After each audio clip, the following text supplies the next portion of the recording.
a firm root end at the bottom, so we'll be discarding that part.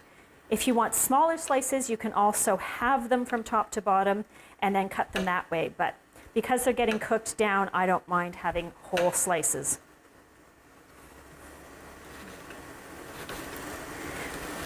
This was about, I don't know, a generous handful. It might have been about 10 or 12 sprouts, and that's a good proportion to the amount of leek and red cabbage that we have. This would definitely be something that you could make in an instant pot set to saute, especially if you're doing a really big batch, because the high sides of the instant pot would be very convenient for that. All right, we're just going to stir this for a minute. I'm going to put the lid on and let this have a couple of minutes before the sprouts go in. And while that's happening, I'm going to cut up my apple. No need to peel it. The skin will soften nicely in the cooking time. Apple and cabbage is a really great combo. It's one that I use a lot. And because it's a slaw, you want the pieces to be fairly fine. So I'm going to cut the apple into thin slices and then cut them crosswise. You'll notice I just cut around the core. If you want to do it old school and have the apple and then cut the core out, that's fine too. I just can't be bothered sometimes. This is a lot more efficient and you don't really lose that much more of your apple. I can see how nicely the cabbage has softened and the leeks as well. So the Brussels will come along quickly just like them. Okay, I'm going to turn the heat down just a little bit because we don't want to scorch our vegetables. And I'm going to put the lid back on. Now we're going to make the vinaigrette to dress this slaw.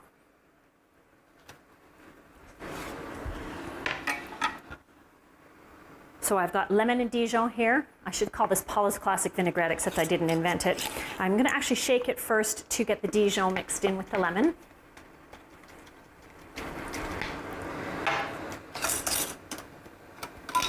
And I'm just thinking, normally I add the garlic to the dressing, but I'm going to put it in with the vegetables for a change because I feel like I want it to be cooked just a little bit more. So what I'm going to do for that is make a little hole in the middle of the pot so the garlic gets right down to the heat, and then I'll cover it up with vegetables and then it'll cook. Just kind of a game time decision here. All right, so now we're going to add maple syrup to our lemon juice and Dijon. Again, my preferred sweetener for dressing. You could definitely use white sugar if you like that, or honey. And a little bit of salt because it is a lemon-based dressing. We need to counteract that acidity with some salt and a little bit of pepper. We'll give this a shake.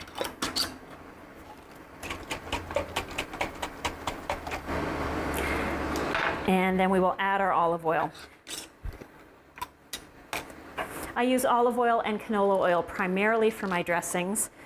I like the flavor of olive oil, but sometimes if I want the dressing to be more neutral, then I'll go with the canola oil.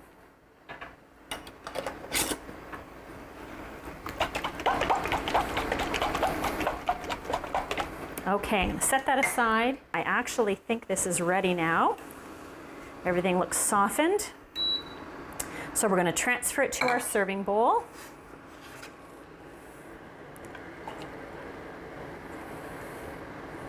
I know it's hot because I can feel the steam on my face, which is perfect. That means I got the right amount of heat on the pan.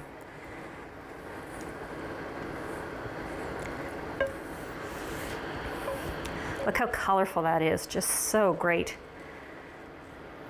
Makes me feel healthy just looking at it, let alone when we come to eat it. Okay. It's going to be tight squeeze in there with the dressing, but I'll toss it very, very carefully. And as usual, we'll start with just some of it.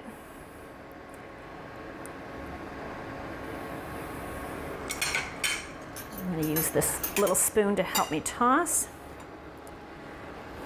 You definitely don't want to overdress it because it will really mind being soggy. I think that's going to be enough for this one. And as I've mentioned before, I love something with a little bit of crunch on the top of my salads. So for this one, I've got some roasted sunflower seeds. These ones are unsalted, but if you prefer them salted, that's great too. And I'm going to apply those pretty generously because they don't blot the view of the vegetables underneath. There, our wilted slaw of red cabbage, leeks, and Brussels sprouts is ready for you to dig in. If you're looking to perk up your plates, why not take a few minutes to create a spectacular side dish that will elevate the entire meal? Highly recommend these fully loaded smashed potatoes, or perhaps this spinach salad with roasted beet and pear will be more to your liking. Of course, you can't go wrong with a wilted slaw made of leeks, red cabbage, Brussels sprouts, and apples. Whichever one you choose, I hope you enjoy.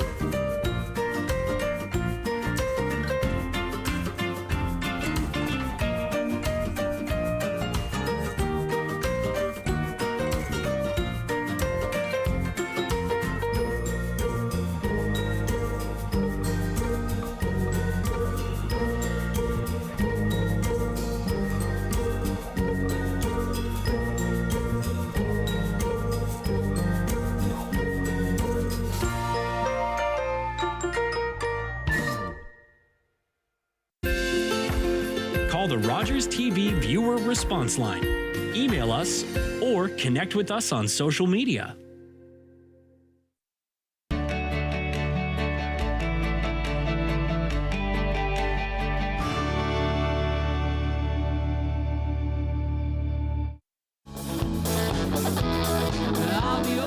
Hey, I'm Ash Ravens. I'm a singer-songwriter in Ottawa, Canada. I'm performing this week on Encore Ottawa 3, so please be sure to tune in and hope you enjoy it.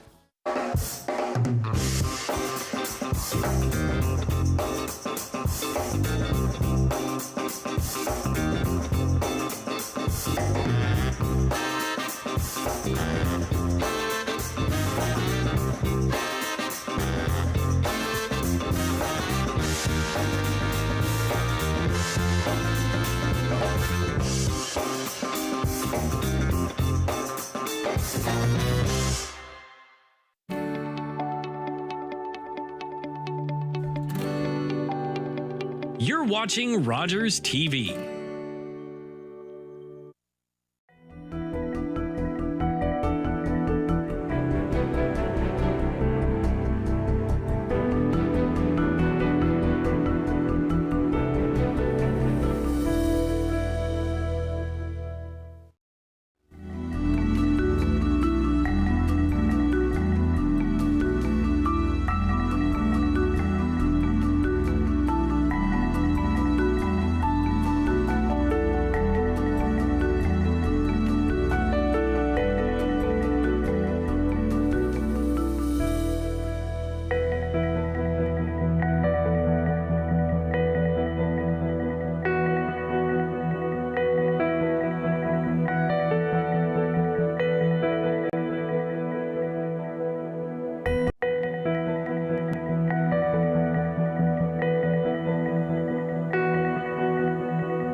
à tous.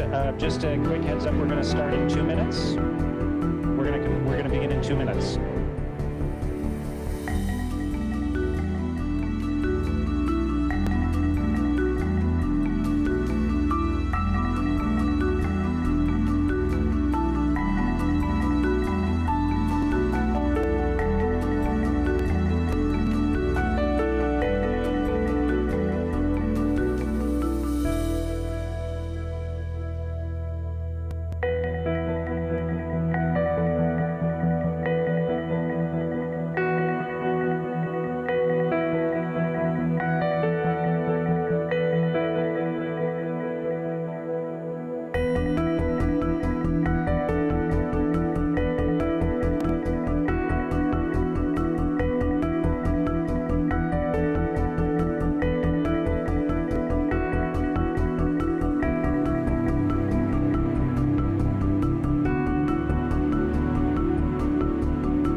Bonjour tout le monde et bienvenue.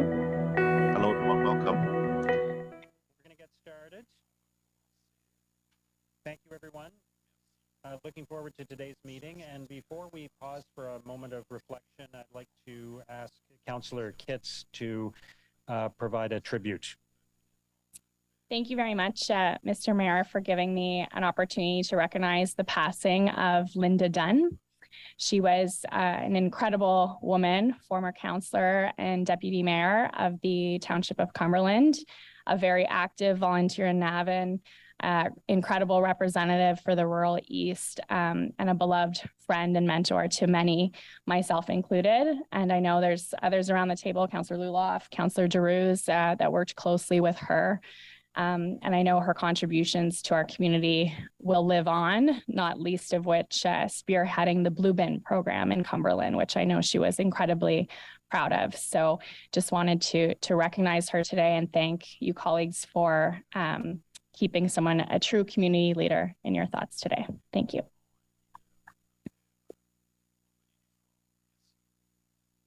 Thank you, Councillor Kitts. And for those who are able, please rise and participate in a moment of personal reflection.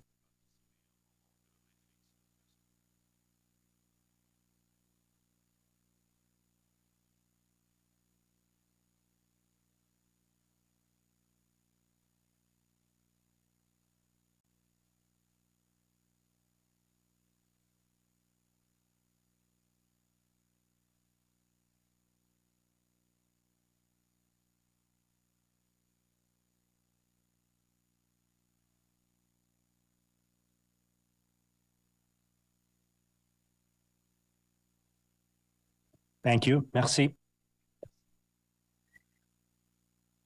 As we begin our meeting today, on behalf of Ottawa City Council, I wish to acknowledge that Ottawa is built on unceded Anishinaabe Algonquin territory. The peoples of the Anishinaabe Algonquin Nation have lived on this territory for millennia. Their culture and presence have nurtured and continue to nurture this land. The City of Ottawa honors the peoples and land of the Anishinaabe Algonquin Nation and honors all First Nations, Inuit and Métis peoples, and their valuable past and present contributions to this land. I'll now ask the Deputy Clerk to please do the roll call. Councillor Luloff. Present. Councillor Dudas. Here. Councillor Hill. Present. Councillor Curry. Here. Councillor Kelly. Present. Councillor Gower. Ici. Councillor Kavanaugh. Here. Councillor Johnson. Here. Councillor Devine. Present. Councillor Bradley. Here. Councillor Tierney. Present. Councillor Plante. Ici. Councillor King. Here. Councillor Troster. Here. Councillor Leeper. Good morning. Councillor Brockington. Here. Councillor Menard. Here. Councillor Carr. Here. Councillor Kitts. Here. Councillor DeRoos. Here. Councillor Brown. Here. Councillor DeRoche. Present. Councillor Hubley. Here. Councillor Lowe. Here. Mayor Sutcliffe. Here. You have a quorum, Mr. Mayor. Thank you. Merci. Alors, nous avons beaucoup de travail aujourd'hui. So we have a lot of work to do today, but I'll start with a few introductory remarks. Veteran members of council, staff, the media have grown accustomed to hearing a State of the City address at this council meeting every year. But today I simply want to provide a few introductory remarks at our first council meeting of 2023. After the events of last year, I think Ottawa residents are glad to see a new year beginning. And at this, our first meeting of the new year, we have an important opportunity to think and reflect on why we are here and what we hope to have accomplished by the time we are sitting here 1 year from now. Over the course of last year's election campaign, many people invoked the distressing events of the past year and the challenges that we are currently facing. And they asked me, as I'm sure they asked some of you, are you sure you want to do this? And since the election, I've heard many expressions of concern about the future. There is no doubt that this is a challenging time. We're experiencing an affordability crisis and a housing crisis. There are budget pressures that will impact our decisions over the next few years. We've just been through another shutdown of our light rail system. We have a growing number of homeless and individuals suffering from mental illness. And there's no question that after the convoy and the light rail inquiry, many Ottawa residents finished the year feeling like our collective reputation has been damaged. But despite all of that, I am filled with hope.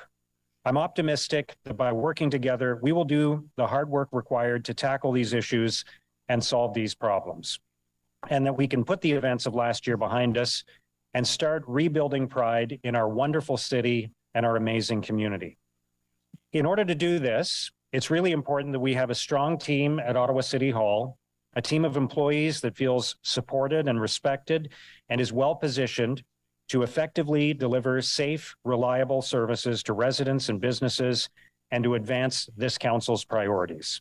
Throughout the past few years, several factors have contributed to a sense of uncertainty among the workforce, including the ongoing impacts of the pandemic, the changing socioeconomic environment, the turnover at council, and change in senior leadership, including retirements and departures. I recognize this reality, and it's a priority of mine to strengthen stability throughout the organization by working closely with the interim city manager and senior leadership team to implement sustainable approaches to support the workforce and enhance city services to meet the evolving needs of our community. This work has begun, and I have full confidence that the organization is well positioned to deliver on council's priorities while strengthening accountability, transparency, and increasing organizational effectiveness through innovation and continuous improvement. There's a lot of work ahead of us in this year. I'm committed to doing that hard work to deliver better results for the people of Ottawa. That includes the families that I met throughout the campaign who are worried about rising costs, our most vulnerable neighbors who are homeless or struggling with a mental illness, and the small business owners who are concerned about a possible recession. I'm here to work with all of you as we confront these challenges and continue building a better city for everyone. And I'm very happy to see the work already getting underway. It's already off to a very busy and a very productive start. I'm proud that members of council and city staff have been working effectively and cooperatively together in the first few months of this term. It's very important that we continue this spirit of collaboration even as we face greater and greater challenges and more difficult issues. Let's continue to cooperate. Let's continue to collaborate. Let's continue to make the extra phone call or have the extra conversation so we're talking with each other rather than at each other on social media. Let's strive to understand each other's points of view before we jump to any conclusions. Let's continue to be respectful to each other because we're all working hard and we all want the same thing, a better city for everyone. And we've already seen evidence of an essential truth in politics and government that no matter what platform you present during the campaign, you must be ready to deal with unforeseen events. As the events earlier this month reminded us, we've inherited persistent issues with public transit and our light rail system. None of these issues will be easy to fix, and the solutions will not happen overnight, but it's our job to make sure that we deliver to our residents a more reliable public transit system in the future than what we've had in the recent past. Nous avons l'occasion cette année de We will have the opportunity this year to build a solid base, which will allow us to make Ottawa safer, more reliable, more affordable for years to come. And that starts with making sure we address affordability for our residents and establish a solid fiscal framework that will allow us to invest sustainably in our priorities, including helping the most vulnerable and fighting climate change. Interest rates and inflation are rising, and our economy is uncertain. Affordability must be a priority. Next week, we will table our first budget as a new council, and we'll need to communicate transparently on the state of our finances and the much-needed improvements that we need to make in housing, transit, emergency and social services, the environment, and public safety. We've been working on a tight timetable for this budget, naturally, because of the election. And I know that members of council have been busy speaking with residents about the budget and about the priorities in their wards and throughout the community. Like you, I've been consulting with community members, residents, businesses, and stakeholders, and conducting research and analysis to keep abreast of emerging community perceptions, issues, and interests in advance of our upcoming budget deliberation. An open and transparent process will better inform and improve our services and will bring clarity to the budget and to the upcoming strategic planning process. J'ai bien hâte de travailler avec chaque. I'm looking forward to working with each member of the Municipal Council to define our priorities for the next 4 years. Moving forward, these two processes, our term of council strategic plan and our budget, will be brought together. Our strategic plan must drive and align with our budget going forward. I've also been working collaboratively with the interim city manager, Wendy Stephenson, about the critical importance of improving accountability to the public in everything the city does. It's important that we protect the essential programs and services that residents rely on, and that we're clear with residents about how the budget and strategic planning process informs these goals. Over the last few weeks, I've had the pleasure with meeting with all of you, members of council, to hear your ward and citywide priorities, as well as your ideas for efficiencies and how we can improve the budget process. We've heard several creative ideas for improvements that are advancing and exploring, that we are advancing and exploring as we move forward. I'm very pleased with how those meetings have gone. I'm energized to see how engaged all of you have been in the budget process, and I'm encouraged by the dialogue around how we can improve and better serve the people of Ottawa, not only this year, but in an improved budget process for 2024 and beyond. Je remercie les membres du I'd like to Conseil. thank members of the council for the direct and transparent approach on the budget so far. I want to repeat my commitment to you that I will work collaboratively and constructively with you as I have done in the first couple of months of our term. That's why I have at every opportunity delegated back to City Council the new powers that have been granted to me as mayor by the provincial government. I know we still have significant work to do to communicate the complexity of a budget document that will be hundreds of pages long. We'll be hosting an important dialogue with the public through the committee process and in upcoming community consultations. I see this as a first step toward building transparency and engaging residents of Ottawa. I think that we all recognize we must work hard to earn the public's trust going forward. That includes trust in our leadership, trust in our approach, trust in our oversight, trust in our transit system, trust in all of our other core services, trust in our staff, and perhaps most of all, trust in our word. As Barack Obama said, if the people cannot trust their government to do the job for which it exists, to protect them and to promote their common welfare, all else is lost. I recognize that collectively we have work to do to restore public trust. However, after all these initial budget discussions, I have full confidence that staff will take the necessary steps toward achieving this goal under council's direction. And some of the discussions at this table and at committee will be important steps in improving accountability and rebuilding trust. I believe by working together as a leadership team, council and city staff as one team, we can drive solutions, deliver results, and constantly improve the service for the future needs of our residents. But let's be clear about one thing. It's not going to be perfect. There will be service challenges. There will be unforeseen weather events. There will be communications issues. There will be other obstacles and events. No public transit system in the world runs at 100% efficiency. Mais un jour, je But one l'espère, day, I hope, we will be able to consider a service interruption as a temporary frustration, which is part of normal service instead of just another manifestation of a chronic problem. I believe that as we tackle challenges with creative solutions, we can't be afraid to make mistakes. Because as Neil Gaiman, the author, said, if you are making mistakes, then you're making new things, trying new things, learning, living, pushing yourself, changing your world. You're doing things you've never done before, and more importantly, you're doing something. Together, we're doing something incredibly important, making Ottawa safer, more reliable, and more affordable while restoring trust. At first glance, the magnitude of this work can seem overwhelming, but we must simply get started, and we must get started now. With small, practical steps in the right direction, we can begin to take positive action and make progress towards all of our goals, large and small. My desire and my intention is to work with all of council and all of staff in a collaborative, trusting, transparent manner.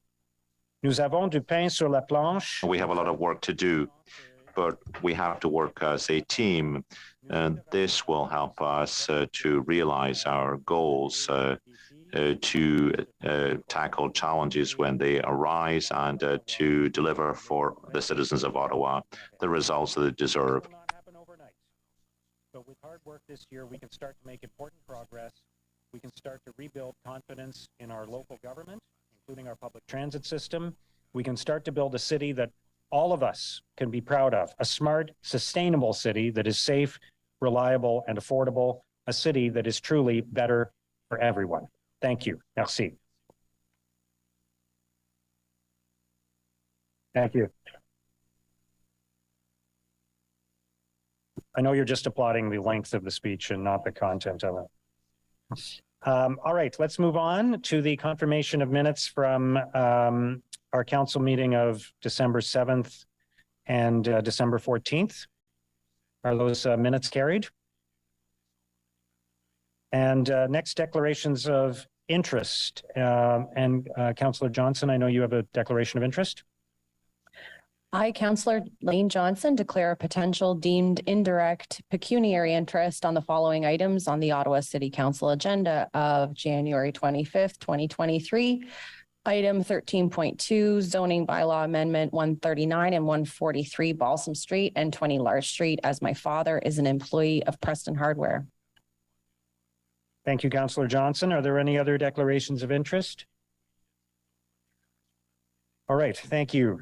So the communications received from the Association of Municipalities of Ontario are noted in your agenda. We did not receive any regrets. So I will ask Councillor Menard now for a motion to introduce reports. Thank you very much, Mayor. That the report from the selection panel, Ottawa Public Library Board, entitled Appointments to the Ottawa Public Library Board 2022 to 2026. The report from the selection panel, Mississippi Valley Conservation Authority, entitled Appointments to Mississippi Valley Conservation Authority, entitled 2022 to 2026. The report from the selection panel, Rideau Valley Conservation Authority, entitled Appointments to the Rideau Valley Conservation Authority 2022 to 2026. The report from the selection panel, South Nation Conservation, entitled Appointments to South Nation Conservation 2022 to 2026. The report from Finance and Corporate Services Department and Transit Services Department, entitled Financial Update for Zero Emissions Bus Program Funding. Built Heritage Committee Report 1 and Planning and Housing Committee Report 1 be received and considered. Thank you, Councillor Menard. That's seconded by Councillor Dudas. Is the motion carried? Thank you. So I'm going to move through the items on the agenda now and ask whether they can be part of a consent agenda or you want them to be held. Starting with the appointments to the Ottawa Public, the appointments to the various boards. First, the appointment to the Ottawa Public Library Board. I will just disclose that one of the appointments is was a volunteer on my election campaign, so I won't be voting on this one. But is the motion carried? Appointments to the Rideau Valley Conservation Authority. Is the motion carried? Appointments to the South Nation Conservation Authority. Is the motion carried? Appointments to the Mississippi Valley Conservation Authority. Is the motion carried? Next, we have the financial update on the zero emission bus program, which I know there's going to be some debate on, so we'll hold that one. The Built Heritage Committee report, item 12.1, is the application there carried? So just advise if you want to hold any of these, just let me know, but is it carried? Okay. Item 12.2, is that application carried? Item 12.3, is that application carried? And item 12.4, is that motion carried? All right, so now we're at number 13 on the agenda, which is the Planning and Housing Committee report. And I know there is, Councillor Leeper, there's a motion to defer the terms of reference for the Planning and Housing Committee, so a little bit more work can be done on that. Can I put that motion on the table now? There are questions as to whether there's some ambiguity between the respective mandates related to housing between community services and planning and housing. So I'm asking for a deferral of approval of the planning and housing terms of reference until such time as we consider the terms of reference for the community services. Therefore, be it resolved that council's consideration of the Planning and Housing Committee terms of reference be deferred to the same city council meeting where council will consider the community services Committee terms of reference anticipated to be March 8th, 2023. That's my birthday. I just noticed that. My understanding is that staff are fine with the deferral. Okay. Is the motion carried? Okay. Item 13.2. I know there's a potential amendment to that, so I think, or should we hold that one and come back to that one? Okay. We'll come back to that one. Item 13.3 is a zoning bylaw amendment. Is that carried? Carried. I apologize. I believe that there's a motion that was drafted to limit that parking lot to staff parking only for the employees of Preston Hardware. That's the one that we held. That's the one we're holding. So we're coming back to that one. Okay, great. Yeah. Thank you. Yeah. Okay. So next we have the bulk consent agenda. Is there, is everyone okay? Yeah. All good? So we have the bulk consent agenda. Is there anything on the bulk consent agenda that anybody would like held? Okay. Is the bulk consent agenda carried? Okay. So let's go back then to item 11.1, which is the financial update for zero emission bus program funding.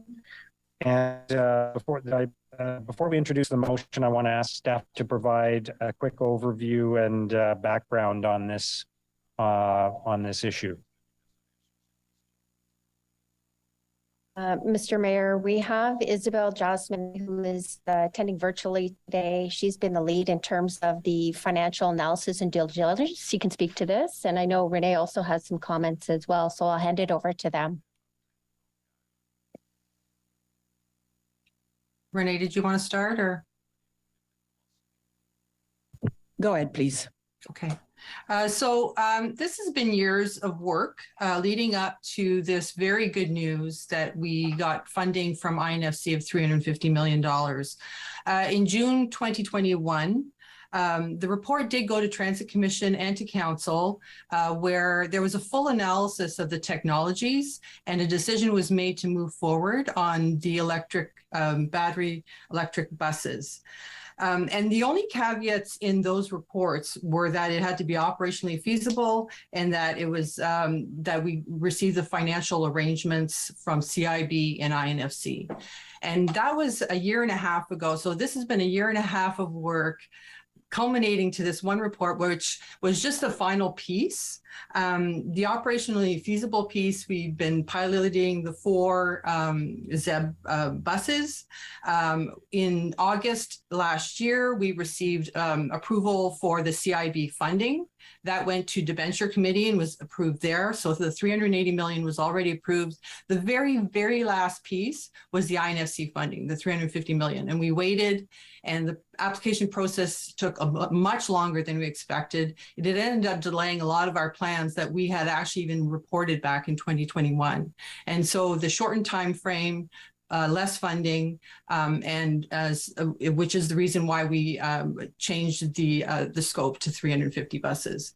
And this was just the final piece to then move to the procurement process. We can't procure until we get that INFC funding. There's eligibility rules around you can't start a contract before the application is approved. So this was really the final piece to approve. And this is what this report was coming forward for, was just for that a confirmation that we had received that $350 million and to continue on what was already approved in previous years. Thank you.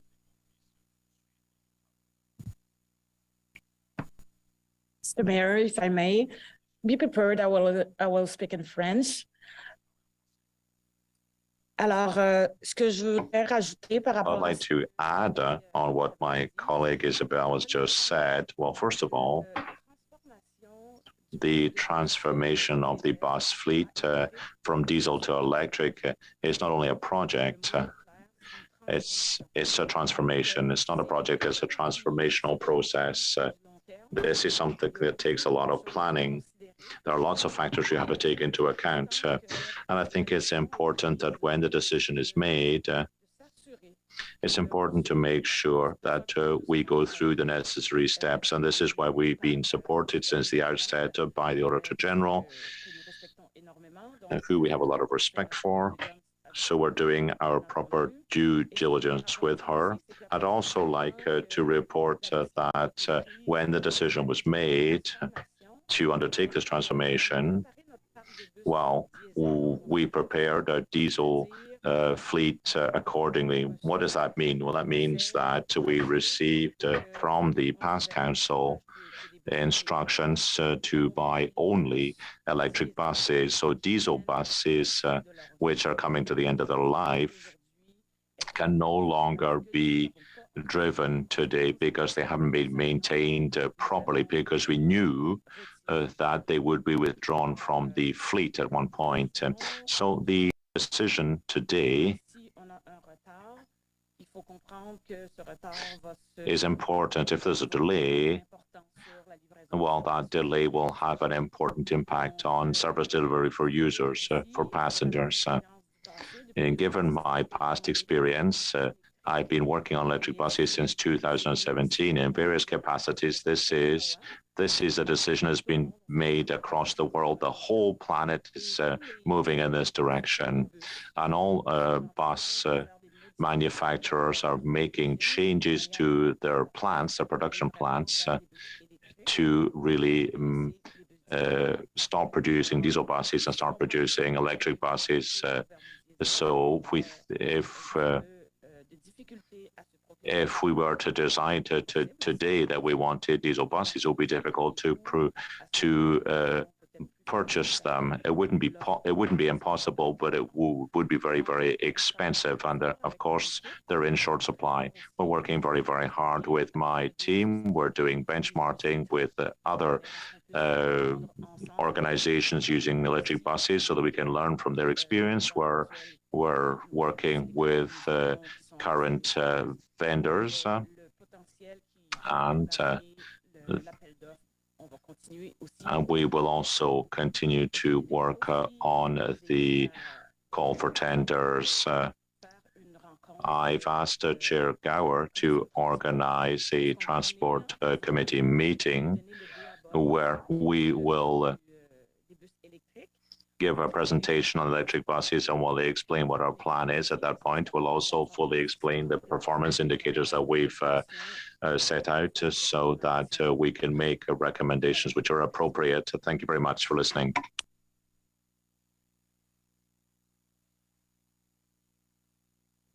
Merci. All right. I know there is a motion to refer this to the Transit Commission. So, Councillor Hill, did you want to speak to that, and then we'll open it up to questions? I can.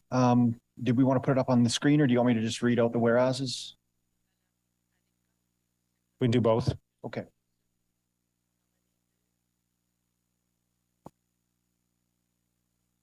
Thank you. So this is a referral to this report to Transit Commission. Whereas the report entitled Financial Update for Zero Emission Bus Program Funding is before Council for approval of funding authorities linked to the Infrastructure Canada Grant and Canada Infrastructure Bank Loan Agreement. And whereas the 2022 to 2026 Transit Commission has not had the opportunity to debate nor to ask staff questions about this program in an open and public forum. And whereas the 2022 OLRT public inquiry states that Council and any other person or entity such as the City of Ottawa's Transit Commission, charged with project oversight, must be able to exercise meaningful oversight of critical decisions made by city staff.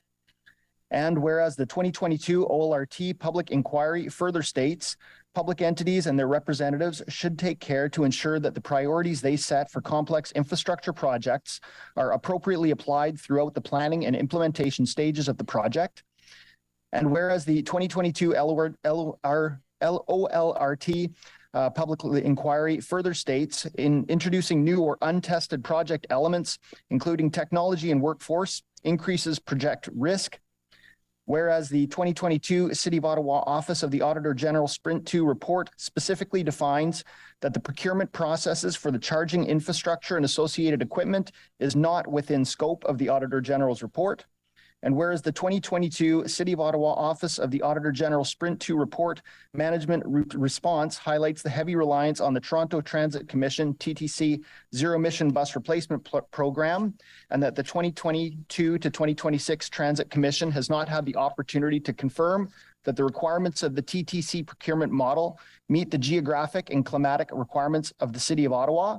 Therefore, be it resolved that the financial update for the zero emission bus program funding report be referred to the Transit Commission for consideration, and be it further resolved that the Transit Commission's recommendations rise to Council for consideration at the first available City Council meeting thereafter. Did you want to continue speaking to that, Councillor Hill? If I could, sir. I do want to appreciate that the staff have worked very hard on this, and I appreciate our conversation the other day at GM Transit on this topic. I believe that the issue that we need to address as council and as a part of the Transit Commission myself is reliability. First and foremost, I got an email this morning from someone down in Half Moon Bay telling me that they were waiting for about an extra hour, waiting for their 75 to Gatineau because it didn't arrive. This is a common occurrence. We have broken the trust with our public with regard to public transit. And I appreciate the comments, Mr. Mayor, that you made this morning regarding trust and rebuilding that trust. And I think an important component to that is to give due diligence to this process. This is a multi-year procurement program that we're working through. And I appreciate the fact that there are time limitations and stresses with regards to opening up opportunities for other funding envelopes from other levels of government. However, my concern is that by not allowing the committees to have the open and public discourse on the complexities of this new technology, that we're potentially setting the conditions for another F on a report card should another report come forward in the future. We're not 2 months out of the LRT inquiry, and we're about to embark on the next phase of a significant investment in our transit technology. And I have concerns that certainly I would like to make sure that I have the opportunity to address so that I can look at residents in the eye and tell them that I did everything I could to help rebuild their trust. So I don't think we can afford to get this wrong. And this is the reason why I think if we take the opportunity to discuss this in committee and then bring this back at the first opportunity, I believe that that delay in process is a good investment. Thank you, Councillor Hill. So I'll now entertain questions and comments on the referral motion specifically. Please address that. And I'll encourage everybody to stay as close to the microphone as possible. We've heard from some people that they're having a hard time hearing. Councillor Leeper, go ahead, please. Are you going to very strictly enforce the question of debating referral right now as opposed to the so we're solely on referral? So on referral, I guess my question would be I have significant sympathy for the position that Councillor Hill has put forward to. Why should we not delay this a little bit to have Transit Commission take a closer look at it?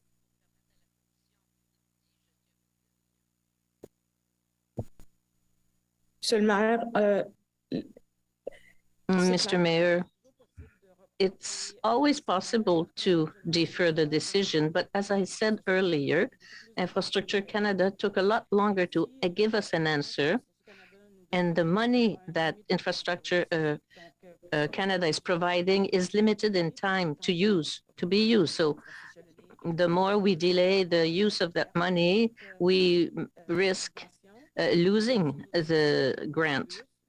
And about the buses, the buses had to be replaced based on the recommendation.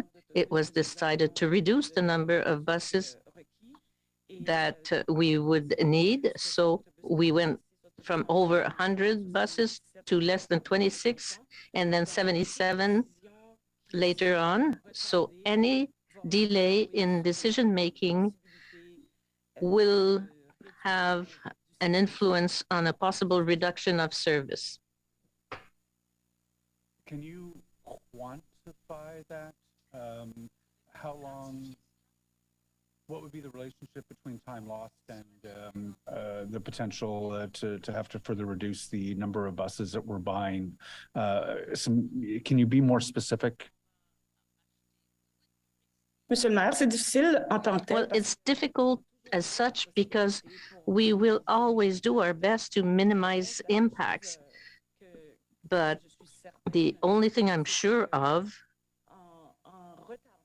is that by delaying, if we don't have the same sales people that we have now with us, so we're testing the technology now, so that we do our due diligence to make sure that everything is reliable and that we will be able to provide a good service to users. But if we delay, if there should be another vendor that gets the contract, that would even delay us further, because if should it be another bus constructor, the commitment I'm making here today is that we want to be sure that those buses are reliable. So if we are dealing with a new vendor that we don't know and we need more time to get the procurement going, there again, it will be a greater delay. But we're always going to do our possible to reduce the impact on the service. But the more time passes, the more difficult it will be. And then we will need more funds to maintain the diesel buses that we have now that are at the end of their lives, but that we'll have to keep longer. So we'll need more money to do more work on those buses that we shouldn't have to do, because we're going to keep them over the 15 years that we do keep them usually. And we may get to 17, 18 years. Merci. Councillor Hill, are you proposing that this would be brought to the February 9th, I think, Transit Commission? Thank you, Councillor Leeper. I'm not specific in what I'm proposing, but I do think that there are many options here. I'm simply saying that this should go to a committee or council or to a committee for discussion, whether that be what's currently programmed or whether that be something that's special, specific to this. I'm not fussed, but what I'm interested in is the opportunity for committee and any representation and staff to have that open discussion in that forum before it comes up to council for this decision. Yeah, I think having heard the general manager's answer, I tend to agree. Thank you, Mayor. Thank you, Councillor Leeper. Councillor Brockington. So just on the matter of whether we refer this or not, I wanted to know a similar questions to Councillor Leeper, was that whether there were any timelines attached to the grant. It's a very large grant. Obviously, we do not want to compromise our ability to qualify for that grant, and we would like the check sooner rather than later. But I think I heard the general manager say that there isn't a specific deadline date that the federal government or the federal program requires us to respond. However, there are operational impacts the longer we wait. So I appreciate that context. Our next committee meeting is 15 days away. So that's not an unreasonable time period. And the chair has the authority, if he thinks that agenda is quite large because we haven't met for a number of months and it's our budget meeting, to call a special meeting. So for the reasons that Councillor Hill has listed, I do believe this should go to the commission and the chair can decide whether that can fit on the meeting 15 days from now or whether a special meeting for this purpose should be called. But I will support the referral motion this morning. Thank you, Councillor Brockington. Councillor Lowe. Thank you, Mayor. I'm also inclined to support Councillor Hill's motion because while at committee, we get the chance to ask staff questions more meaningfully. And I am concerned about one of the comments that were made by city staff about finding a different vendor or another vendor coming in. But, you know, given the Canadian content requirements, there are only 2 vendors for electric buses. In terms of the motion itself. I'm wondering if Councillor Hill would be open to a friendly amendment, because while this is fundamentally a transit issue, given the scope of the financial implications, I was wondering if it could become maybe a joint transit and finance corporate services discussion at all.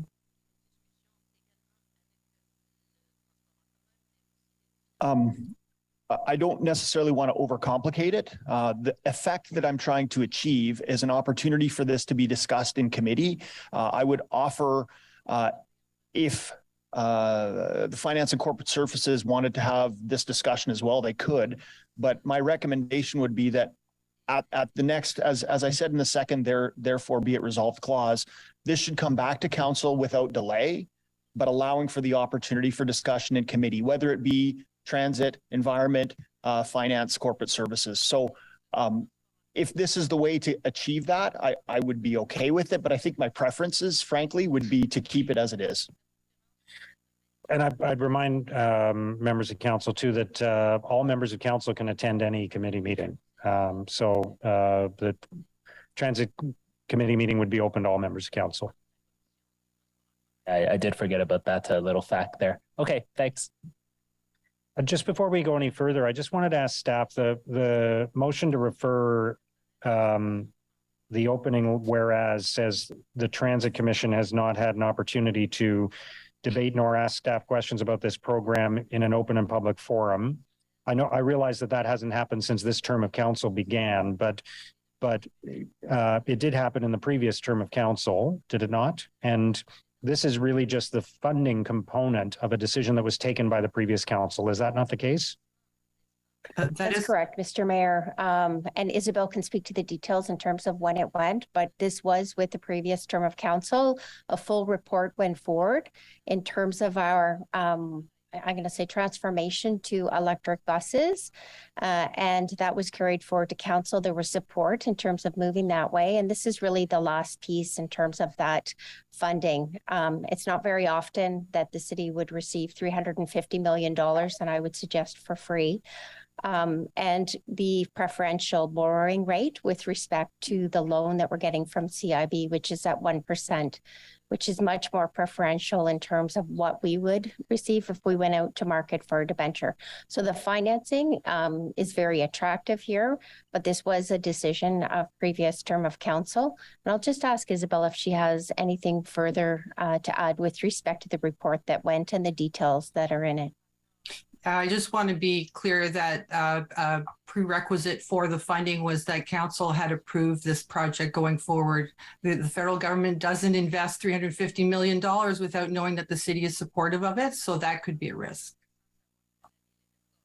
So could you just walk through the sequence of events if we don't make a decision on this today, and it then would, if it goes to the Transit Commission on February 9th, it would not come back to City Council before February 22nd, as I understand it.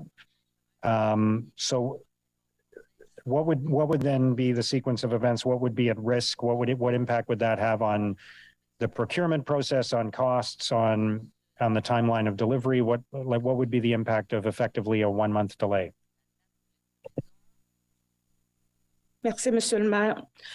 Thank you, Mr. Mayor. I said earlier that the issue with this contract is that we were waiting for Q2,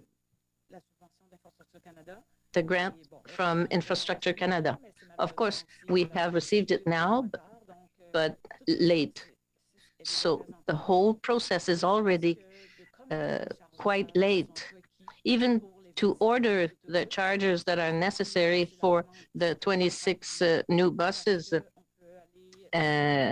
we could wait up to 18 months for that. And since several transit companies are going to electric buses, the sooner we make our order, the better, because otherwise we'll have a supply problem. And I forgot to mention earlier that the Auditor General will table on February 17, I believe, a complete audit report on the financial risk. So we are assisted by the Auditor General on this. Councillor Luboff. I'd like to present another option. I mean, and I think that this was raised in my colleagues' remarks that members of the Transit Commission or the chair of the Transit Commission can call a special meeting between now and next week. We have a council meeting next week. So my question is to Ms. Jasmine, what kind of risk is mitigated by having a 7-day delay rather than a 30-day delay? If this decision is made. Sorry, just to Councillor Luloff, I'll just provide a clarification. We have a special council meeting next week explicitly about the budget. Obviously, we could make a decision to turn that into a council meeting, sure. but it's not currently. It's a special meeting exclusively about the budget. Sure, and I mean, and currently I'm presenting this as an option. Currently, the next Transit Commission meeting isn't until later in February anyway, 15 days from now. So, I mean, if we are committed to this sort of transparency and to this sort of investigation to get everybody around this council table comfortable, which I'd like to do, because we are not beholden to the decisions of the previous council. Why not we look at that option then? So Ms. Jasmine, would a 7-day difference in making this decision cause any major consternation at finance or put this project at risk? So it's not the 7 days, it's the decision that would result from that meeting. So if there was any change in the direction that was provided previously, which was the basis for the funding is at risk. This council is not beholden to the decisions of the previous council, is my point. So there is another option here that we can hold a special meeting within the next week. We can discuss the matter or have it rise to council. I think that every single member at this table are probably quite interested in this anyway by the debate that we're seeing here today. So probably members of council will be able to exhaust themselves of their questions at this Transit Commission meeting, and it can pass quite smoothly at the next council meeting. Thank you.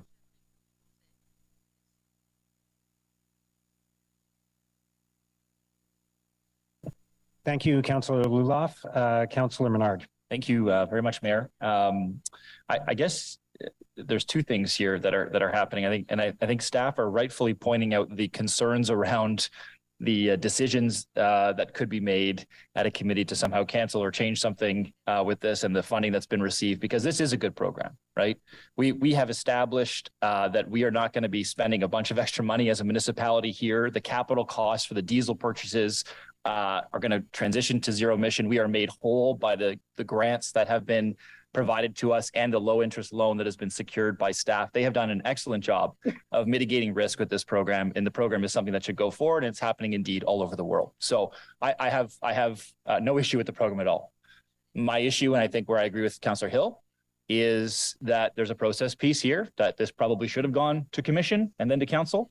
And so I'm inclined to support it in that way. I'm also happy to support Councillor Luloff's suggestion as well. But obviously Chair Gower and the committee would have to decide that. But so I'm going to be supporting the Hill motion, not because I think that this program is bad or that I want to see a bunch of changes. And I think that staff have done an excellent job getting these grants, securing this program. But if there's some questions that are remaining for our councillor colleagues, we need to hear those out. And this is a different term of council. We didn't always do that last term.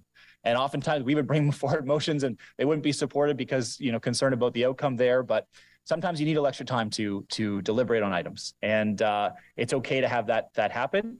That being said, we've done a great job here of getting this set up, and a lot of other cities are actually far in advance of us. And I'm sympathetic to the staff argument that, look, let's get going here because we've certainly put a lot of effort into this, and we want to not be left behind on this program that is going to deliver operational savings in the future, and is of no cost to us comparatively for what we would be purchasing in the future on the capital side. So thanks to staff for all your work on this, and I'm happy to support the motion to have a bit more discussion on this. It's not a long delay, but I hope that at committee we can resort to supporting this program in its entirety and move forward from there. Thanks, Mayor. Thank you, Councillor Menard. Councillor Gower. Thank you, Mayor, and thank you to colleagues for the discussion. I think it's worth reminding people we have all of the subject matter experts here today to answer our questions. I have questions too about this. I have 7 on my list that I hope we cover. today at council, there's an implication to not making a decision today on staff in a extremely busy time of year. I'm sure we can find a date for an emergency session between now and next week, but we have every single member of OC Transpo's team here and the finance team here ready to address it. We would have to ask them to reschedule meetings, reschedule commitments for the financial staff. They're preparing the budget that we're going to see next week.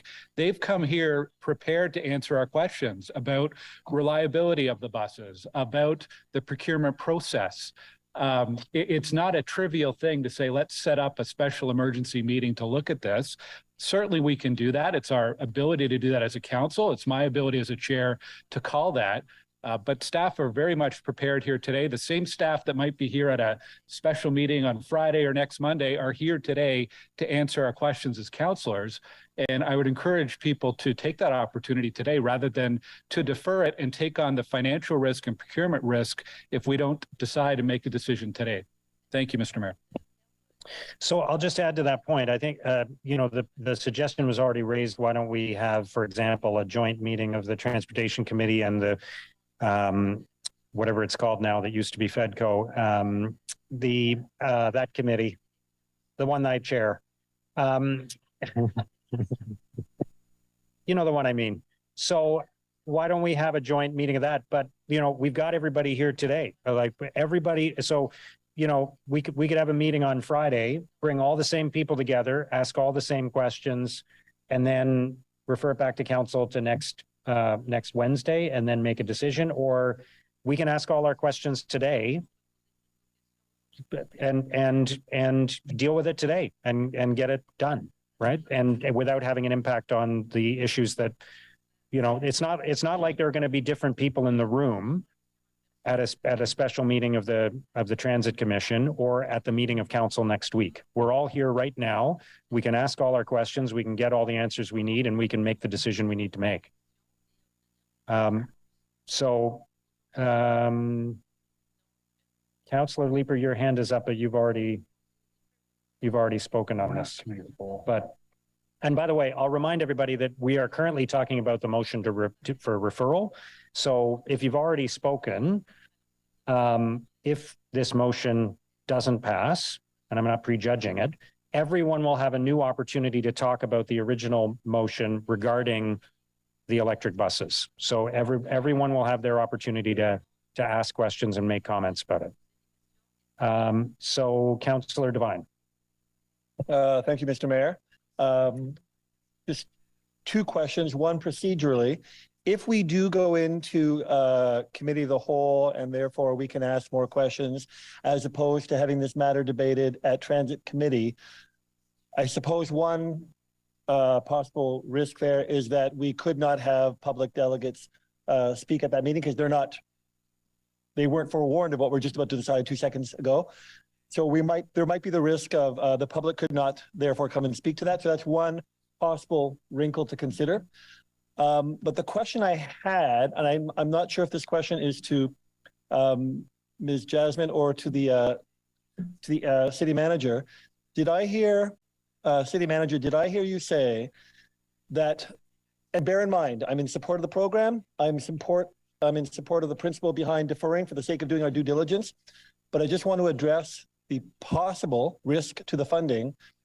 Did I hear you say that the funding is conditional on their perception of our wholehearted committed to this, and that the simple fact that we are pausing to ask questions of it could be perceived by the funder of a lack of commitment and could possibly put the funding at risk, even if it's a short delay? Just the very principle of a delay to re-question what you have all said is the gangbusters good thing to do. Does the fact that we're pausing to deliberate, is it reasonable to assume that that may put the funding at risk at all? I know you're speculating, but I want to know. It was Mr. Mayor, it was me that mentioned it. It's not the delay, it's the possible outcome of that meeting. To follow up on that, if it's the possible outcome, so in other words, we can't anticipate there would be a possible risk to the funding until we know what the outcome of the deliberation is. But the fact that, so you're saying, just so I understand, if we pause here to debate, that pause does not put any threat to the funding? I can't speak for the federal government, what their perceptions would be. Thank you, Councillor Devine. Councillor Curry. Mr. Mayor, on the referral, the Horgan report indicates that council needs to debate these things, right? So I'm a little reluctant to send it to any committee because the onus was on council last time. And so the recommendation is that, and we'll go through that in the LRT subcommittee, that council looks at it carefully and does its due diligence.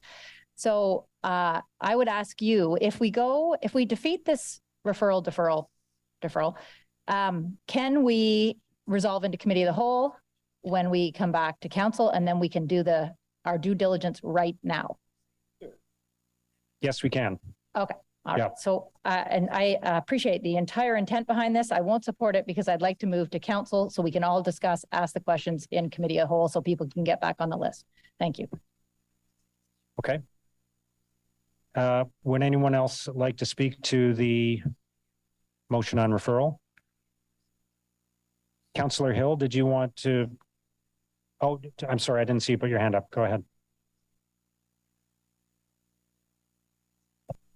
Thank you, Mr. Mayor. Can you move closer to the microphone for everyone, please? Thanks. Thank you. I obviously had mixed feelings because I want to see electric buses, but we've also had a pretty bad experience in terms of rushing and making decisions that were not public. One of the things that, as Councillor Devine mentioned, is public delegations, and that's something that we would not have. And I think it's important to have that. That's what committees are about. And that's the one thing we'd be missing. I want to know if it's possible to have some kind of compromise where we're talking about that, yes, we want to purchase electric buses, but the devil's in the details in terms of how we decide what exactly they look like and the exact specifications. And I think that should go to Transit Commission. Is that possible to look at that? So you're talking about separating out a component of this and sending it to Transit Commission as opposed to the whole decision? I haven't talked to the mover about it, but I was just looking at there. You keep talking about a risk, but and I'm sensing in the room we want electric buses, but we're just not sure because one of the things we keep hearing about is Toronto's not Ottawa, and that we have different needs, and there are specific things that we're looking for because we found that out with the LRT. So.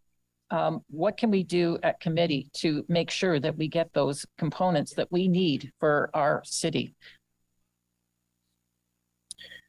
So, okay, I'm not sure exactly how that would work, but why we want to look at it. I'll ask the interim city manager perhaps to comment on this, but my understanding is that we're collaborating with the city of Toronto on the procurement, right? So if we decide to get our own buses separate from that, then that changes the whole equation, doesn't it? Thanks very much, Mr. Mayor. I'll start and I'll ask my colleague Renee to append to my answer.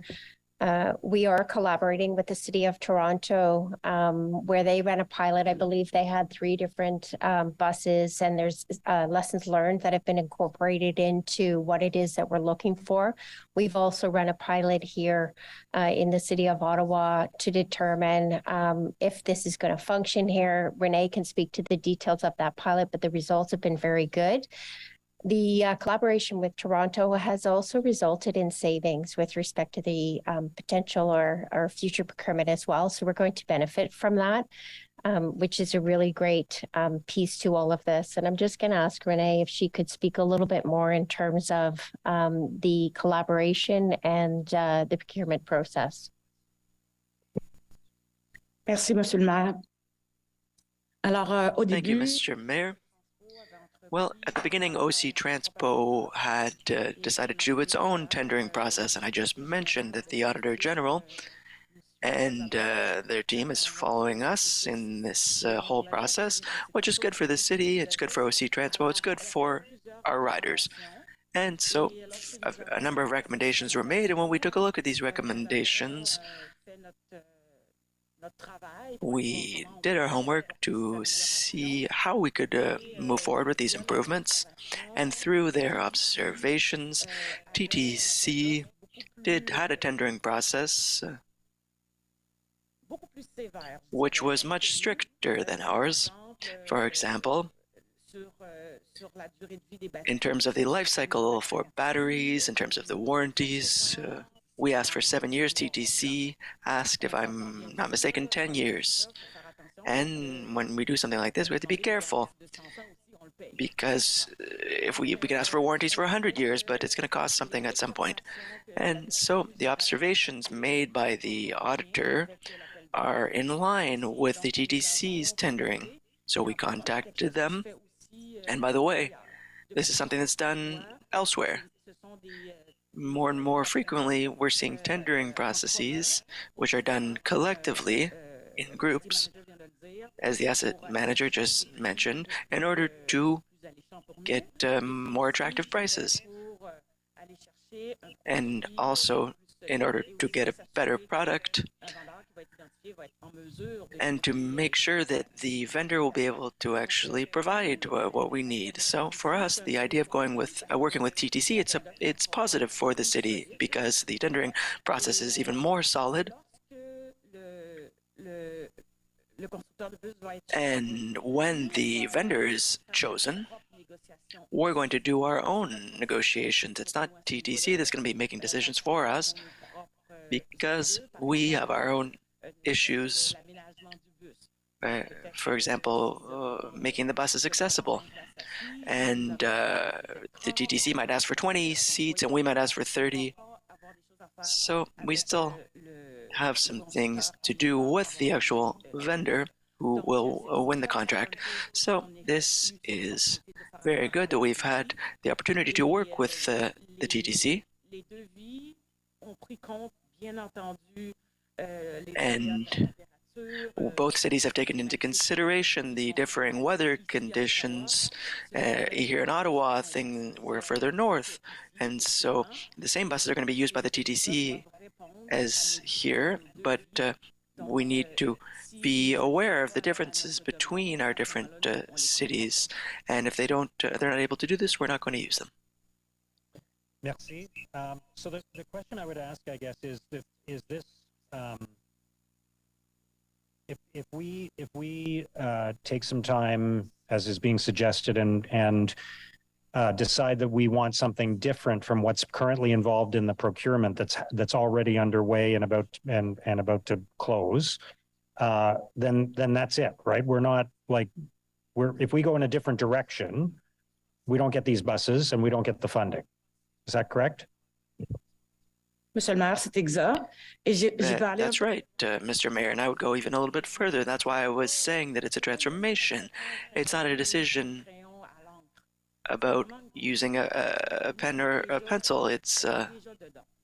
We're already in the process. So if a decision is taken to move backwards, there will be many consequences on our ability to provide service. And we'll need more funding to deal with these buses that are 14 or 15 years old. We'll have to do major work on them because we will not have planned their replacement. So I guess this is a rhetorical question, but I guess the question is, what would the Transit Commission actually do that would change this without jeopardizing it, right? What could the Transit Commission, upon if it considered it and reflected on it, it couldn't come back with changes, because then we'd lose the whole deal effectively.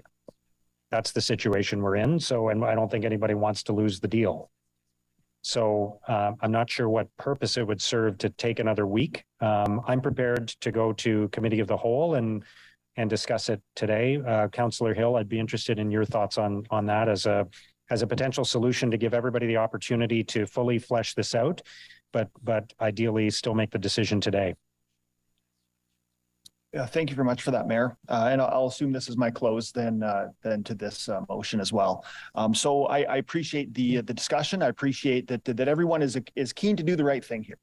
And what that looks like, I think, is the challenge, because this is not a simple problem set for sure. We're talking about a lot of money. We're talking about taxpayer money.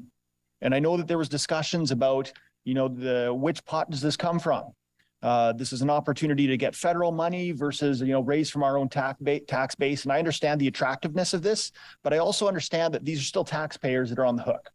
So I would caution that the argument that we should go forward with this because we're getting a lot of money from another government department, there is merit to that construct.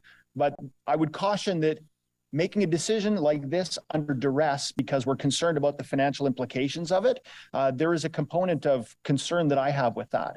I'm not saying this is short-circuiting, but in my opening comments, I spoke to the fact that this is a multi-year procurement plan for a new technology. And I appreciate greatly that we have probably the best expert that we could possibly have leading charge of this. But I know that the residents of Ottawa are concerned. I spoke to one this morning who she's concerned about reliability. And I put at the core of this whole discussion that I think transit is a reliability issue. Every time I talk about transit, I'm probably going to try and use reliability in that same sentence because that is the issue. People want their bus to show up on time. People want to be able to get on the LRT and know that it's going to take them where they need to go. The mechanism for how they get there, I can almost guarantee you that the person I referred to this morning whose bus didn't show up, she would not mind if it was a diesel bus, a hybrid bus, an LRT, an all-electric bus, or an Uber. She just wants to get to work. That's where my heart is. And I'm concerned about that because in a multi-year, multi-million-dollar procurement cycle, we're saying that we need to reduce and truncate the elected officials' ability to debate this issue. So if the least worst option here is that we're going to go to committee of the whole, I accept that upon defeat of this motion, but my preference would be for us to go to transit committee so that we can actually talk this through with the experts to allow for public delegations who are not able to come today and to allow for a fulsome discussion for the new 2022 to 2026 Transit Commission who will own this problem on behalf of council. If this goes south in 3 years' time, it is not going to be last term that's going to wear it. It's going to be us. And so I think that Transit Committee has the ability and should have the obligation to take the due time. And yeah, it could take 1 week. We could call a special meeting for tonight at midnight.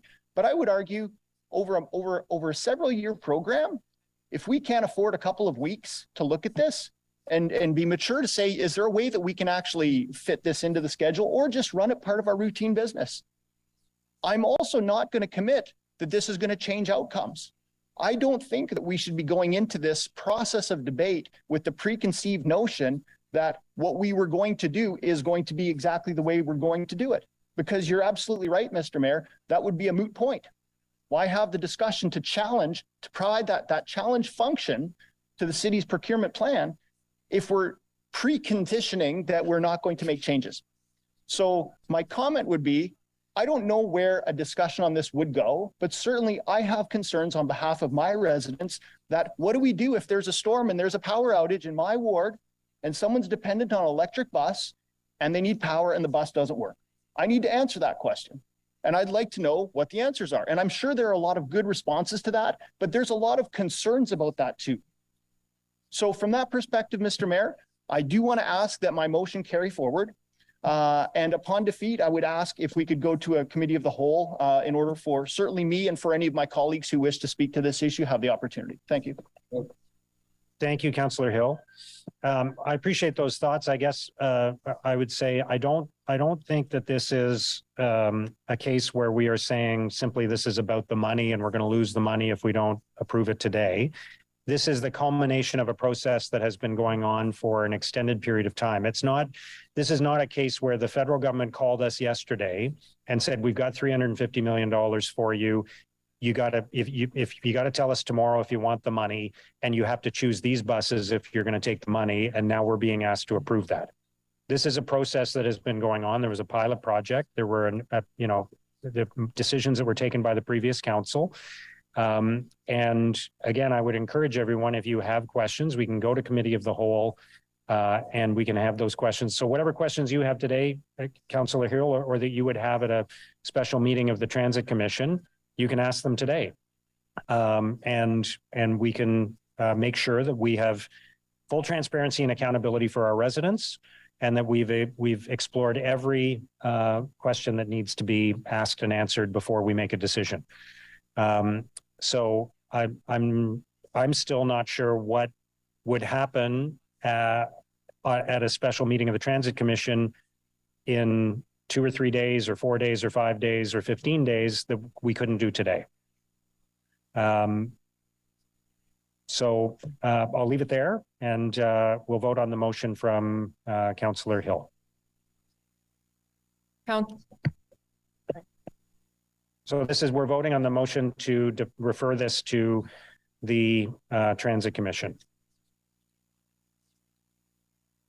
If we want to go to committee of the whole, we have to say no to this motion.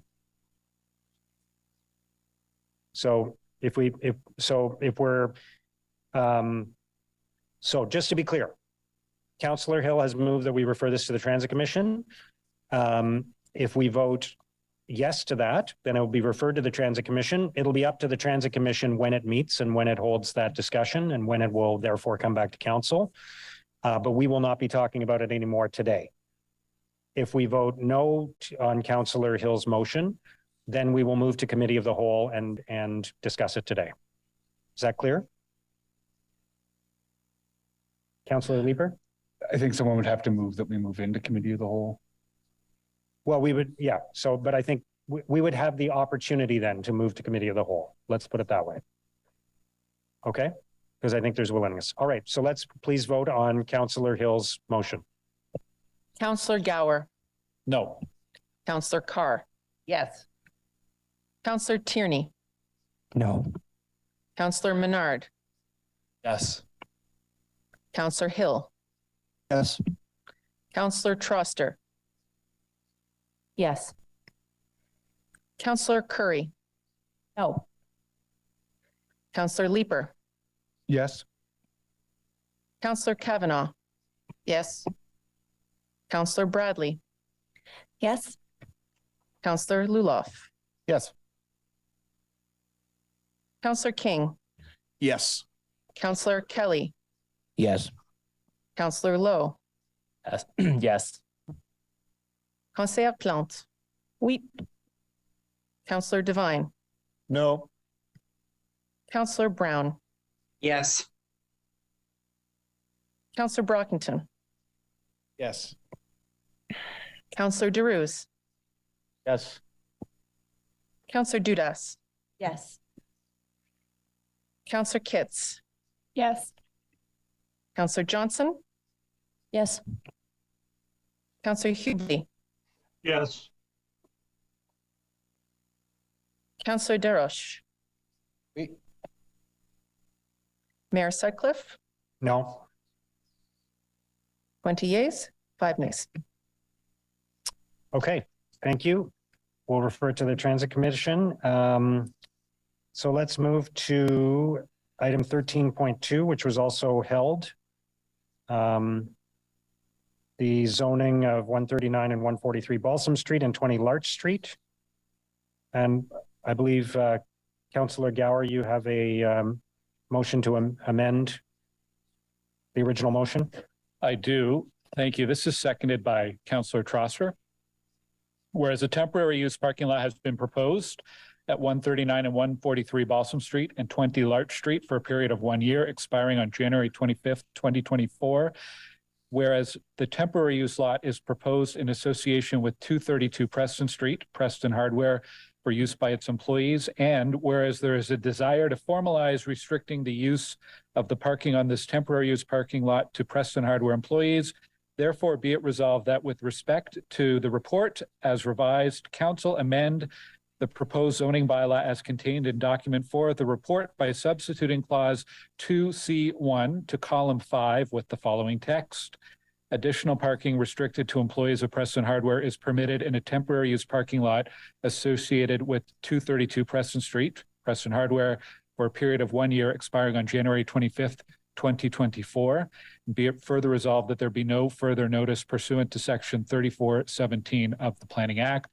And I'll just add that this is following from a long debate and discussion we had at Planning Committee, and looking for council to support it today. Thank you.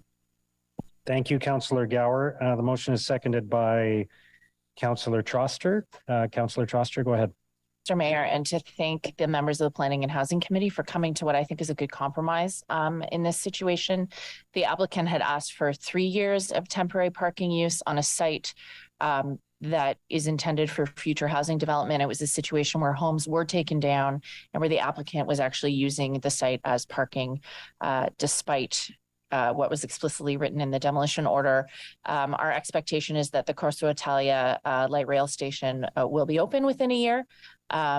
So the committee came to a compromise where we decided to give him a year and also to restrict that parking to employees only because the site is really well serviced by transit. So I just wanted to explain so people could understand and thank the members of the committee. Thank you, Councillor Troster. Councillor Lowe. Thank you, Mayor. My question, I guess, is for either the mover or the seconder. How is the parking? What is the parking situation right now in the temporary, I guess, dirt lot that's technically not permitted? I mean, I can answer that. It's from my understanding, the applicant did not do the mitigations that were originally asked for in the original demolition application. And my understanding, it is already being used as employee parking and has been since the demolition order was provided in 2020. Thank you. And if I may add to that, how is the employee parking restriction going to be enforced? Because there are residences in the area, there are several other businesses in the area where people who pay attention to Planning Committee might want to take advantage of this parking lot. So that's my main concern about this.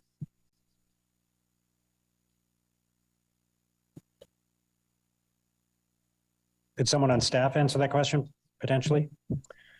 Certainly, Mr. Mayor. The amendment flows from direction we received at Planning and Housing Committee to restrict it to employee parking. The wording you see today was drafted with legal services. And like any bylaw, if there are infractions or contraventions, it's typically on a complaint basis that bylaw would enforce those. So there is a mechanism through it's a requirement of the zoning bylaw.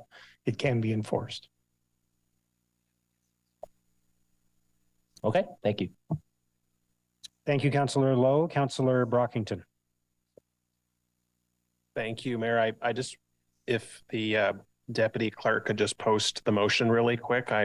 My question is if this is a replacement motion or whether it's an amendment to the motion.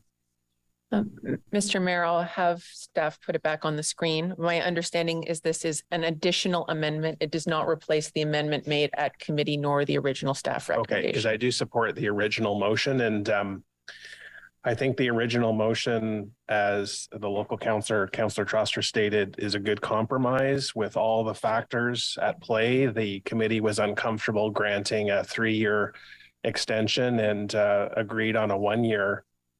Given that the parking lot itself is not that big from what I recall from discussions at council, I'm not sure whether we need to go an extra step and restrict who parks there. And I'm comforted by the fact that you cannot operate a commercial parking lot without first being licensed to do so by the city of Ottawa. So if there's concern that the hardware store is going to create a revenue source and open up a commercial parking lot on the site, that's not permitted and that won't happen. So whether employees or customers use that parking, I'm actually okay with that in the interim. I agree with the local councillor that this is an optimal site. Once Corso Italia opens that new LR Trillium Line station, we should be pushing that. But in the interim, in 1 year, I'm okay if customers want to use that due to limited parking in that area of the hardware store. So I'm not sure whether we want to go this extra step and state that. I know there was discussion at committee about talking about making the motion more clear about what our expectations were. So procedurally, I thank the mover for this, but anyway, I'm not overly convinced that we need to restrict customers from parking here. And like I said, there can't open a commercial parking lot anyway, so that's not a concern. Thank you. Thank you, Councillor Brockington. Councillor Menard. Thanks very much, Mayor. Yeah, just very briefly, I think the issue that Preston Hardware had raised is that they're concerned about their staff parking. This change would allow that. Not so hot for creating new surface parking lots, particularly in Little Italy. But the Troster amendment improves this a little bit, so I'll be voting for the Troster amendment, but I will register my dissent on the overall item when it comes, Mayor, but happy to support this additional amendment. Thanks. Just to be clear, it's the Gower amendment. Gower Troster amendment. Excuse me. Thank you, Councillor Gower.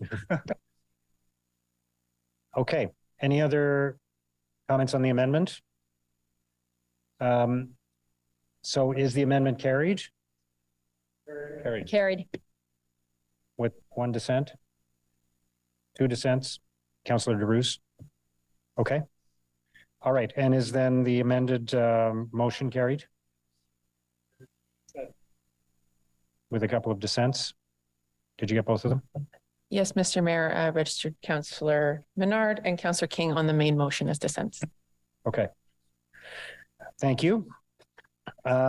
So that concludes that portion of the agenda. So we are now going to move to in-camera items. And I would ask Councillor Menard to introduce a motion to move in camera, seconded by Councillor Dudas. Thanks very much, Mayor. Be it resolved that City Council resolve in camera pursuant to the Procedure Bylaw 2022-410, subsection 13(1)(e), litigation or potential litigation affecting the city, and subsection 13(1)(f), the receiving of advice that is subject to solicitor-client privilege, including communications necessary for that purpose, to receive a briefing on the Stage 1 LRT, legal update, and litigation overlay and related remedial matters.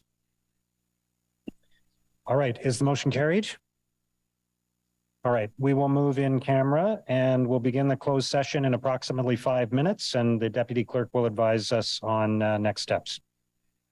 Thank you, Mr. Mayor. For those who are joining virtually, please join the confidential Microsoft Teams meeting, and we will begin the in-camera session there. For those, you may remain in Zoom. Clerk staff will unpromote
Hello, everyone.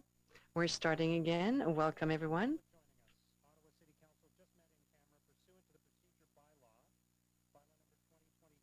number 2022-410, subsection 13(1)E, litigation or potential litigation affecting the city, and subsection 13(1)F, the receiving of advice that is subject to solicitor-client privilege, including communications necessary for that purpose.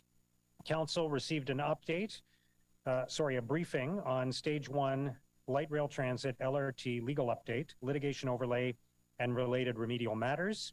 During the closed session, no votes were taken other than procedural motions and/or directions to staff. I will now ask Councillor Gower to introduce a motion seconded by Councillor Desroches. Thank you, Mayor. Whereas Rideau Transit Group, RTG, is a general partnership formed by ACS RTG Partner Inc., SNC RTG Partner Inc., and Ellis Don RTG Partner Inc., responsible for designing, building, financing, and maintaining of the City of Ottawa's Confederation Line. And whereas on December 19, 2012, Council approved the report entitled Design, Build, Finance, and Maintenance of Ottawa's Light Rail Transit OLRT Project, delegating authority to city staff to execute a project agreement with RTG as the preferred proponent to build and maintain Ottawa's light rail transit system. And whereas the City of Ottawa's project agreement with the Rideau Transit Group, RTG, requires RTG to deliver a safe and reliable light rail transit system, and whereas there have been significant issues with vehicle availability, station availability, and multiple failures across the system from the start of the service, and whereas on March 9, 2020, Council approved a motion directing staff to issue a notice of default to RTG in accordance with the project agreement and ask for a remedial plan and schedule for remediation of the defaults, and delegated the authority to the city manager to take any other actions required under the project agreement to give effect to Council's decision. And whereas on October 13, 2021, Council directed staff to deliver a notice of dispute under the project agreement with respect to RTG defaults, have the defaults confirmed through the contractual dispute resolution process in the project agreement, including, as necessary, asking the court to confirm the validity of the RTG defaults and report back to Council on the outcomes of these actions. And whereas on November 30th, 2022, the Commission report of the Ottawa Light Rail Transit Public Inquiry was released, which included the findings that the City and RTG should resolve outstanding disputes at the earliest opportunity, and that RTG and the City, as well as RTM and Alstom Maintenance, should make efforts to repair the relationship and work together better for the greater good of the project. And whereas there is significant public interest in improving the stability and reliability of the LRT Stage 1 service, and whereas on January 25th, 2023, Council has just received an in-camera legal update regarding the notice of default proceedings and other disputes with RTG. Therefore, be it resolved that Council delegate authority to the General Manager of Transit Services in consultation with the City Manager, the City Treasurer, and the City Solicitor to negotiate, finalize, and execute a binding settlement agreement with Rideau Transit Group in line with the terms presented to Council during the in-camera briefing and not to be reported out publicly as they relate to litigation and are covered by solicitor-client and settlement privilege. And be it further resolved that the interim city manager and the general manager of transit services provide a further update to Council following the execution of a settlement agreement. Thank you, Councillor Gower. Again, that's seconded by Councillor Desroches. Is the motion carried? Thank you, everyone. We will now move to item 16 on the agenda, motion to adopt reports. Councillor Menard. Thank you very much, Mayor. That the report from the selection panel, Ottawa Public Library Board, entitled Appointments to the Ottawa Public Library Board 2022 to 2026. The report from the selection panel, Mississippi Valley Conservation Authority, entitled Appointments to Mississippi Valley Conservation Authority 2022 to 2026. The report from the selection panel, Rideau Valley Conservation Authority, entitled Appointments to the Rideau Valley Conservation Authority 2022 to 2026. The report from the selection panel, South Nation Conservation, entitled Appointments to South Nation Conservation 2022 to 2026. The report from Finance and Corporate Services Department and Transit Services Department, entitled Financial Update for Zero Emission Bus Program Funding. Built Heritage Committee Report 1 and Planning and Housing Committee Report 1 be received and adopted as amended. Thank you, Councillor Menard. Seconded by Councillor Dudas. Is the motion carried? Item number 17, motions of which notice has been previously given. Councillor Kavanaugh has a motion seconded by Councillor Troster, which was introduced at our previous meeting. Councillor Kavanaugh. Thank you. I wouldn't normally read a statement again or a motion again, but I just want to draw the attention because it's going on the screen there, that there were a couple of small changes and one that we're going to review the street sign in a year. I guess I'll read the whereas, but may I make comments after? I'm sorry, I missed that. May I? I have some speaking notes after, so after I read the statement. Sure. Okay? Yeah, of course. Okay, so I'll go straight to. Okay, you all have a copy of the motion, but therefore be it resolved that Ottawa City Council go on record as to stand in solidarity with the people of Iran who are fighting for their freedom and fundamental human rights, and be it further resolved that the City of Ottawa support the symbolic installation of a Mahsa Amini street plaque at the intersections in approximately the section of Metcalfe between Somerset and McLaren, as the building served as the embassy of the Islamic Republic of Iran is still in this block. And be it further resolved that the commemorative street blades be installed on Metcalfe to be installed for a period of 1 year, subject to review and extension by council. And be further resolved that the mayor and Ottawa City Council to demand law enforcement agencies to ensure safety and security of Canadian citizens who are speaking out loudly against this Islamic regime. I have to tell the story about how this happened, that I came to do this motion. Mahsa's murder sparked protest in Iran and around the world, and in retaliation, thousands of innocent people were brutally killed, leaving an average of one child murder a day and up to 184,000 arrests and detentions that allowed the death penalty as punishment. The international campaign called Women, Life, Freedom. We've all received multiple emails from Ottawa citizens pleading for their city to take a stand on behalf of the people of Iran. And many of these individuals live here in Ottawa. The motion in front of us expresses our support for Iranian people everywhere who are risking their lives for justice. A Mahsa Amini plaque on Metcalfe will, in a small measure, give voice to those in Iran who cannot tell the truth for fear of their lives.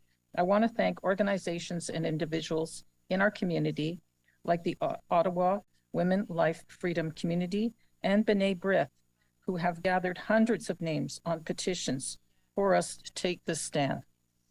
I was personally challenged to act on this issue when we gathered here to commemorate the 16 days of action to end violence against women.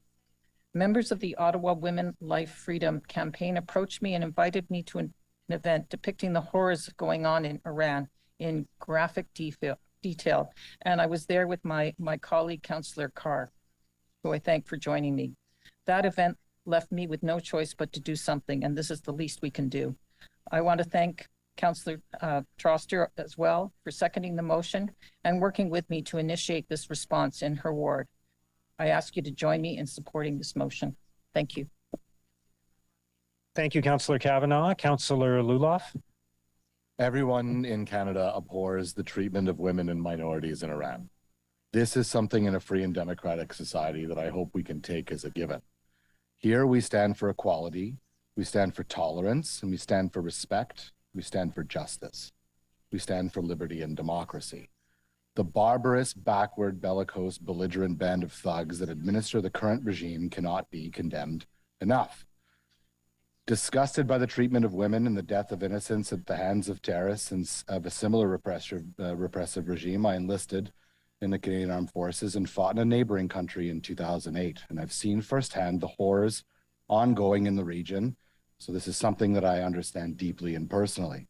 But make no mistake, there has not been an Iranian diplomat in Ottawa since 2012, and the building is now otherwise occupied by a private college.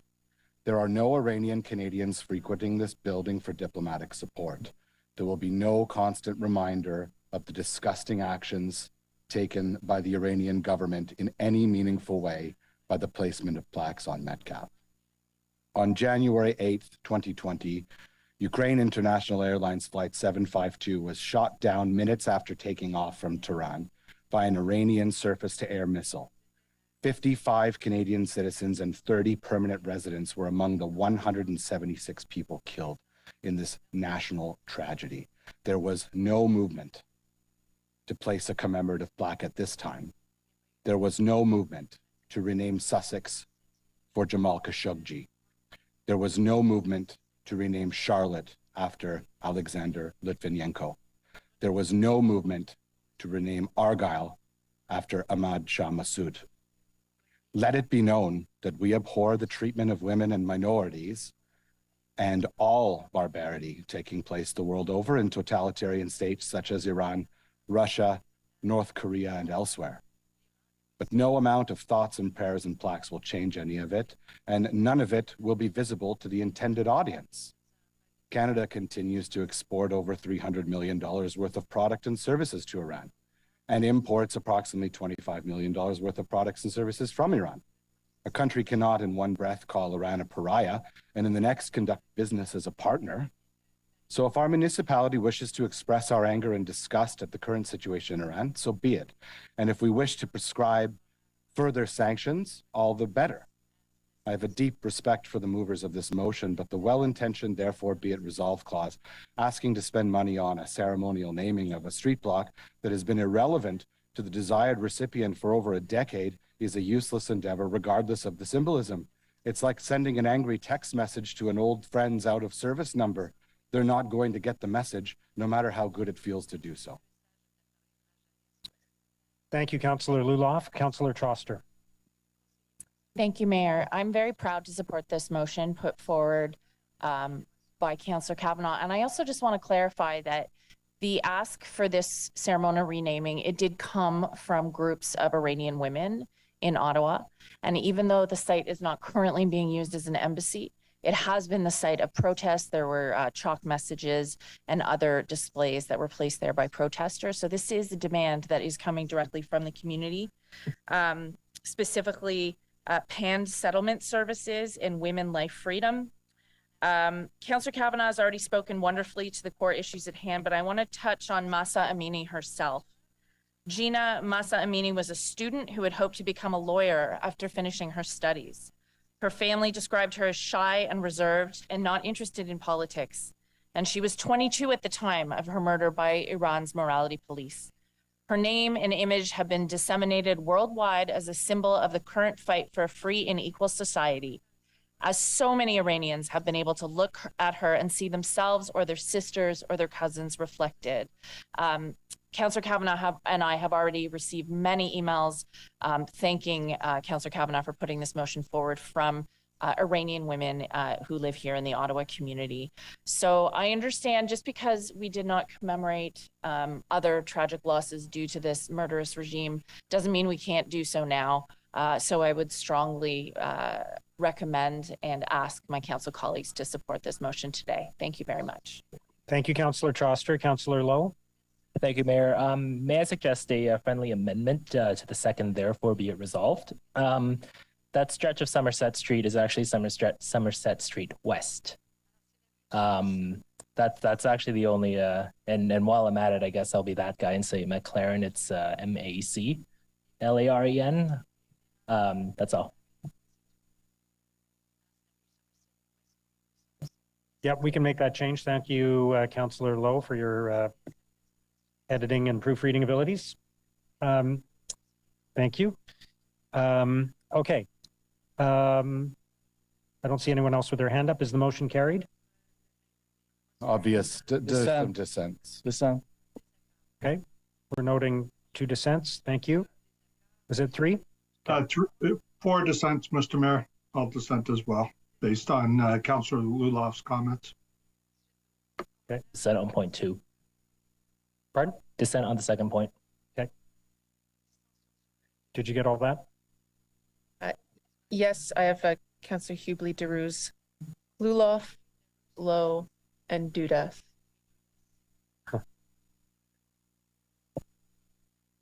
And it's LO, right, Wilson? Just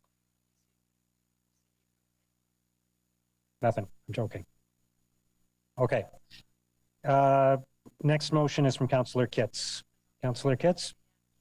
Thank you, Mr. Mayor. I read this out last time, so I'll just skip ahead to the therefore be it resolved that Ottawa City Council requests that the Ottawa Police Services Board explore the feasibility. Oh, you just changed my screen. Explore the feasibility of piloting safe exchange areas of community safety zones at Ottawa police stations that would include 24/7 surveillance and dedicated signage for the residents of Ottawa. Be it further resolved that the Ottawa Police Services Board report back with their findings to Ottawa City Council by Q3 of 2023. This is just building on the popularity of online exchanges and transactions, be it through Kijiji, Facebook Marketplace, what have you, to give residents an option to make that exchange in a safe place where there's surveillance as an alternative to giving their personal address. So. Thank you, Councillor Kitts. Councillor Troster? Thank you very much, Mayor. And Councillor Kitts, you and I already chatted about this a little bit. My only concern is that for many members of the community, surveillance in a police station makes them feel less safe rather than more safe. And I know that other folks have used other community spaces like libraries and community centers for these types of exchanges. My only question for you is, do you anticipate any cost to the Ottawa Police Service to provide this space? I mean, there could be limited costs in terms of, some paint for the spaces, some signage. I believe that the surveillance cameras are already installed at police stations, but that we're just asking that the Police Services Board take a look at the feasibility and they will report back. So if there were costs, it would come back to. Okay, thank you very much. Thank you, Councillor Troster. Is the motion carried? Thank you. Next, we have a motion from Councillor Brown, who is on Zoom. Councillor Brown. Thank you very much, Mr. Mayor. To save our colleagues' time, I'll just read the therefore be it resolved clauses. Therefore be it resolved that the park formerly known as Maynell Park, located at 245 Maynell Road in Richmond, be renamed the Babe McCrae Park. And be it further resolved that an appropriate stand and plaque be installed displaying the name and including a brief history of Babe McCrae's contributions. And be it further resolved that all costs related to the production and installation of the stand, plaque, and a subsequent event will be funded through the councillor's office. I know I spoke about this at our previous council meeting, but I do believe it's fitting to commemorate the accomplishments and achievements and the positive impact that community members have, and particularly in smaller rural villages, which is why I'm bringing this forward. I did raise at the previous council meeting that Mr. McCrae's health was advanced and that there were some health complications, and Mr. McCrae did pass away on December 19th. So although he's not with us today watching this proceeding, I know his family are, and I'm hoping that I have the support of my colleagues on council. I'm happy to answer any questions, Mr. Mayor. Thank you very much. Thank you, Councillor Brown. Is the motion carried? Thank you very much. Yeah, thank you, Councillor Brown.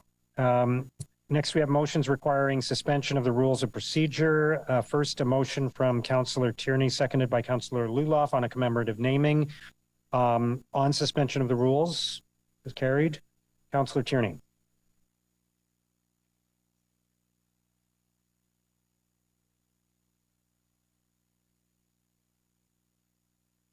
Great. Thank you, members of council. I did circulate an email last night why this is urgent on two fronts.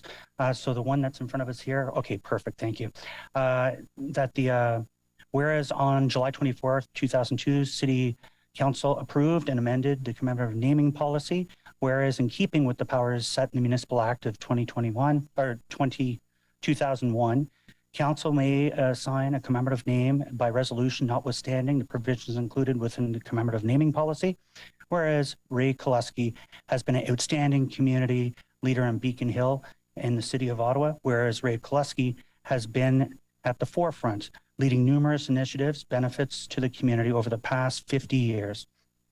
whereas Ray has been a resident of Beacon Hill since 1973 and an active member of the Annunciation of the Lord Church, spearheading and guiding church building committees from 1981 until the construction circa 1985, as well as leading the church choir and also being an organist from 1986 to 2011. Whereas Ray Koleski ran the Beacon Hill North Quarterback Club from 1980 for nearly a decade. Whereas Ray was elected Beacon Hill North Community Association from 1980 to 2010, serving as president from 1984 to 2010.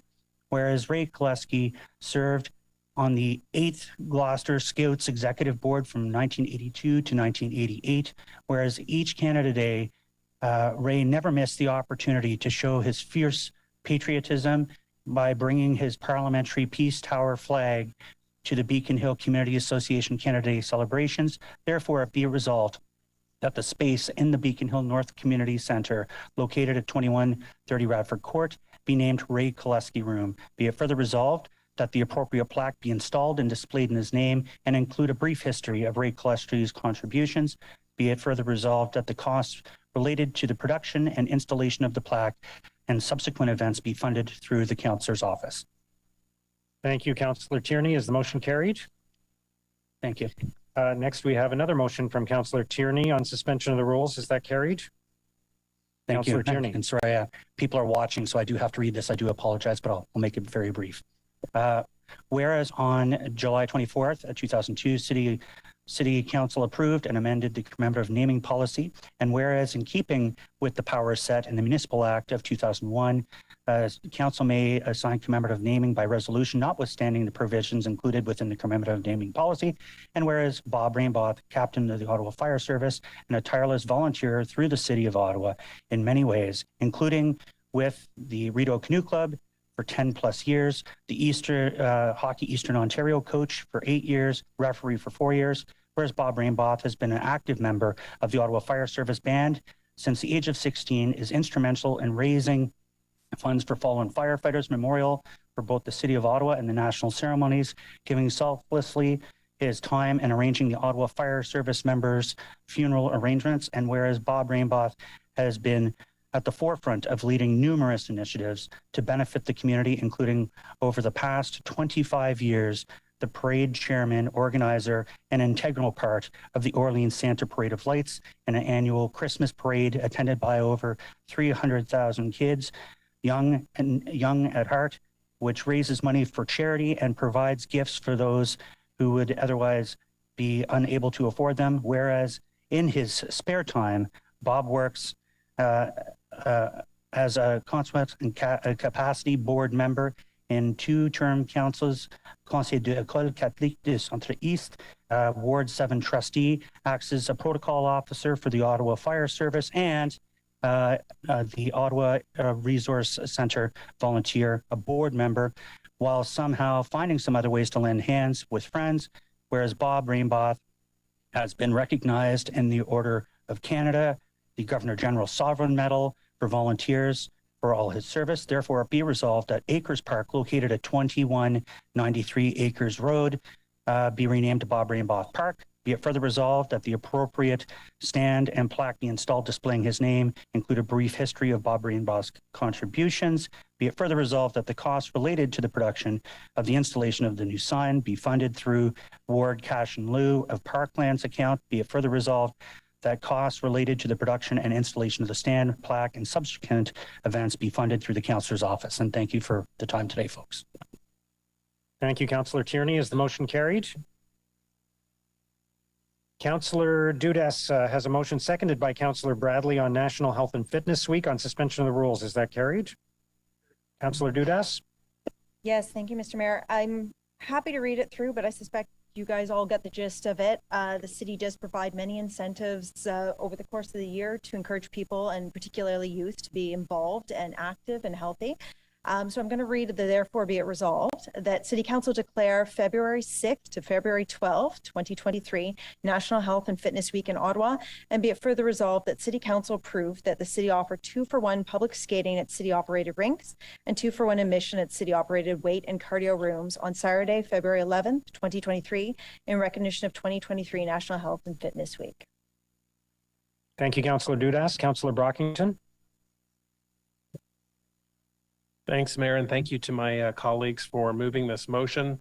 I will support it. I just wanted to ask, given that many people could skate outside, given it's winter and the motion clearly states free skating, whether we could expand this program, since it's a one-day program, to include swimming pools, public swim. Staff have an issue with that? Mr. Mayor, we don't have an issue with it. It was excluded simply. We generally do a try it campaign in the spring as well and focus on swimming. So we thought we would do this one a little bit differently. We are challenged a little bit with public swimming in terms of staffing. But if it's the will of council, we can include a 2-for-1 on swimming as well. Is the mover acceptable? Absolutely. I think maybe in the communications, Dan, that maybe it's just explained that spaces might be limited based on resources, or we can do that, Mr. Mayor. That's not an issue. But I absolutely love that. So, Mayor, I'm just proposing that the motion be expanded to include public swim on that date. Okay. Councillor Dudas, you're confirming you're okay with that? Yeah. Okay. Is the motion carried as amended? Carried. Thank you.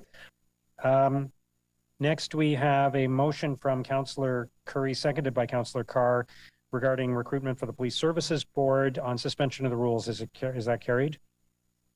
Councillor Curry.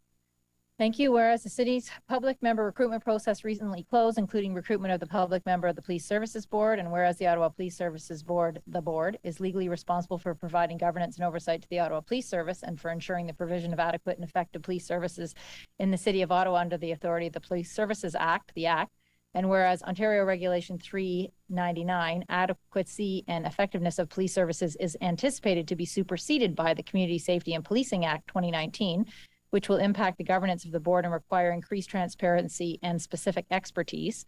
And whereas on December 7th, 2022, Council approved motion 2022-0321, directing that the recruitment process and advertisements for the Ottawa Police Services Board public member reflect that Council may recommend to the board that this public member be appointed as chair, and directing the selection panel to take the provisions of the Community Safety and Policing Act 2019 when recommending the appointments to council. And whereas the current description of the role of and expectations for the public members and chair of the Ottawa Police Services Board should be updated so as to better reflect the required experience and anticipated time commitment of the public member and the chair, given the changing legislative scheme and evolving public expectations. Whereas the council appointed selection panel should consider, when appointing a public member, the expected workload of the chair as compared to the candidate's commitments. And whereas the prospective candidates must consider the likely time commitment prior to any appointments being made so that the individual appointed to the board can determine if they will have sufficient time to execute their roles and responsibilities once appointed. And whereas job descriptions for board members as well as the chair and vice chair should be reviewed and amended to ensure they accurately reflect the time commitment required. Whereas the current council appointed public member and interim chair may continue to serve while the selection panel completes its work. Therefore, be it resolved that council requests the Police Services Board consider reviewing and updating the statement of qualifications and job description for board members and board chair to ensure they accurately reflect the time commitment required. And be it further resolved that council direct the office of the city clerk to extend the recruitment period for the public member for the Ottawa Police Services Board to the end of February 2023 to provide the opportunity for the board to provide any updated materials for the selection panel's use. And be it further resolved that any updated statement of qualifications and job description that may be provided be shared with the selection panel and posted publicly on ottawa.ca in the interests of transparency. And be it further resolved that all current applications collected and any new applications received during the extended application period be provided to the selection panel for review in relation to any updated information provided by the board and the requirements of the Community Safety and Policing Act 2019 to inform their recommendations to council on who to appoint as a public member in accordance with the appointment policy. Thank you, Councillor Curry. Is the motion carried? Carried. Thank you. Does anyone else want Councillor Curry to read their motions going forward? That was pretty effective. Thank you, Councillor Curry. Next, we have a motion from Councillor Troster, seconded by Councillor King, regarding anti-Semitism on suspension of the rules. Is that carried? Councillor Troster. Thank you very much, Mayor. As the only Jewish member of City Council, it gives me no pleasure to have to bring this motion forward. But the recent rise in virulent anti-Semitism, both in Canada and around the world, demonstrates that we need to take a stand here in Ottawa. It's not lost on me that I'm presenting this motion to Council on the one-year anniversary of when the convoy arrived, a terrible time in our city where Nazi flags and other symbols of white supremacy were on full display. During that time, and when speaking to neighbors during the campaign, I heard about elderly Jewish people, including Holocaust survivors, that were seriously traumatized by seeing these reminders of the Holocaust on our streets in the year 2022. My own family arrived in Canada in the early 1900s, fleeing the horror of the pogroms in Eastern Europe, and then my two grandfathers, Julius Smolkin and Jack Troster, enlisted in the Second World War to fight Nazis. My grandfather, Jack, was the first in our family to get a university degree, but he never worked in his chosen field as an engineer because he couldn't get a job because he was Jewish.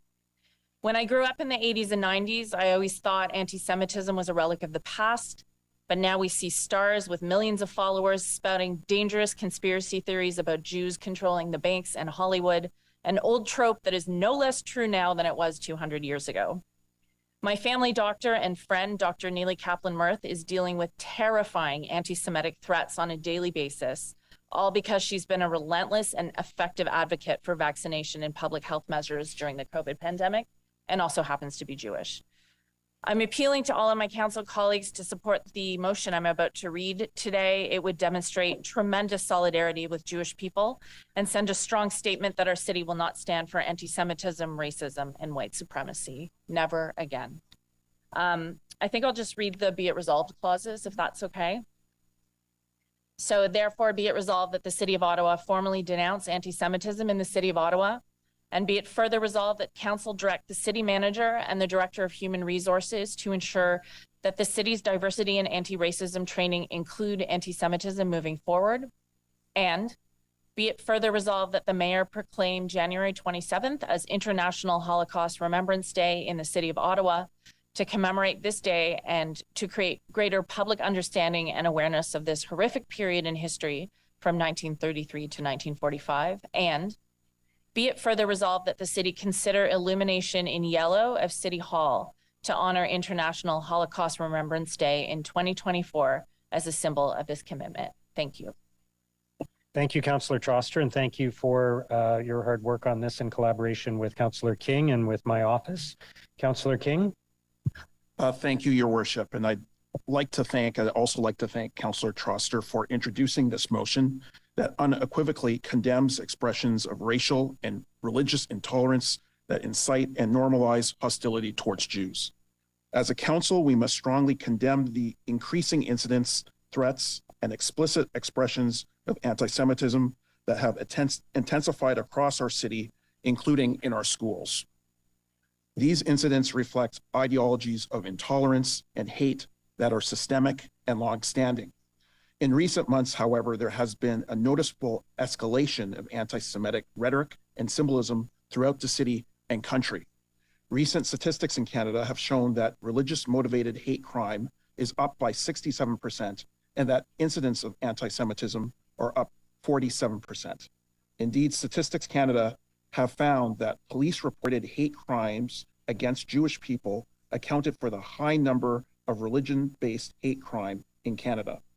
As a part of the city's community consultations on its anti-racism strategy, the city held sessions with Jewish residents, as well as engaged in multiple discussions with community partners, including local rabbis and leaders from Jewish organizations. During these consultations, participants noted that safety and security were key issues, with hate crimes increasingly directed towards Jewish communities and synagogues. Consequently, it will be important for our police service to continue to track hate crimes to help protect communities against hate violence and discrimination, and for the city to continue to develop anti-hate resources. It will also be important to support Jewish organizations to combat anti-Semitism, along with United for All, a coalition of 44 organizations representing over 150 partners who are all committed to overcoming hate-based violence, racism, and extremism in Eastern Ontario. Anti-Semitism has a long and ugly history. As a city, we must stand steadfastly against it and recommit ourselves to protect our diverse communities and continue to lead the fight against racial, ethnic, and religious hate wherever it emerges. I'd like to thank Councillor Troster again, and I'd also like to thank the Mayor, both of you, for your support and leadership on this issue. Thank you. Thank you, Councillor King. Is the motion Yes. carried? Thank you, everyone. Next, we have notices of motion for consideration at a subsequent meeting. Councillor King, a motion seconded by Conseillère Plante on National Youth Week. Go ahead. Thank you. The motion reads, whereas recreation benefits individuals, families, neighborhoods, and communities, and the City of Ottawa provides high-quality programs and leisure opportunities for residents to lead healthy, active lives through recreation and to make our community a great place to live, work, and play. And whereas there is an increasing interest in intentional youth development through recreation in Canada that is founded on a substantial and growing body of research to support the role of recreation in the positive development of youth. And whereas Canadian youth are often unrecognized for the valuable contributions they make to communities and Canada's social, economic, and civic landscape. And whereas it is vital to uplift youth voices, particularly during times of crisis, as they are the generation most deeply impacted by the civic, social, and environmental outcomes of our decisions. And whereas meaningful youth engagement through recreation emphasizes access, equity, and social justice and leads to positive youth development. And whereas National Youth Week reminds us all of the valuable contributions that recreation and parks can make to youth development and that youth can make to community development. And whereas National Youth Week is endorsed by the Canadian Parks and Recreation Association and the network of agencies and individuals committed to positive development of youth.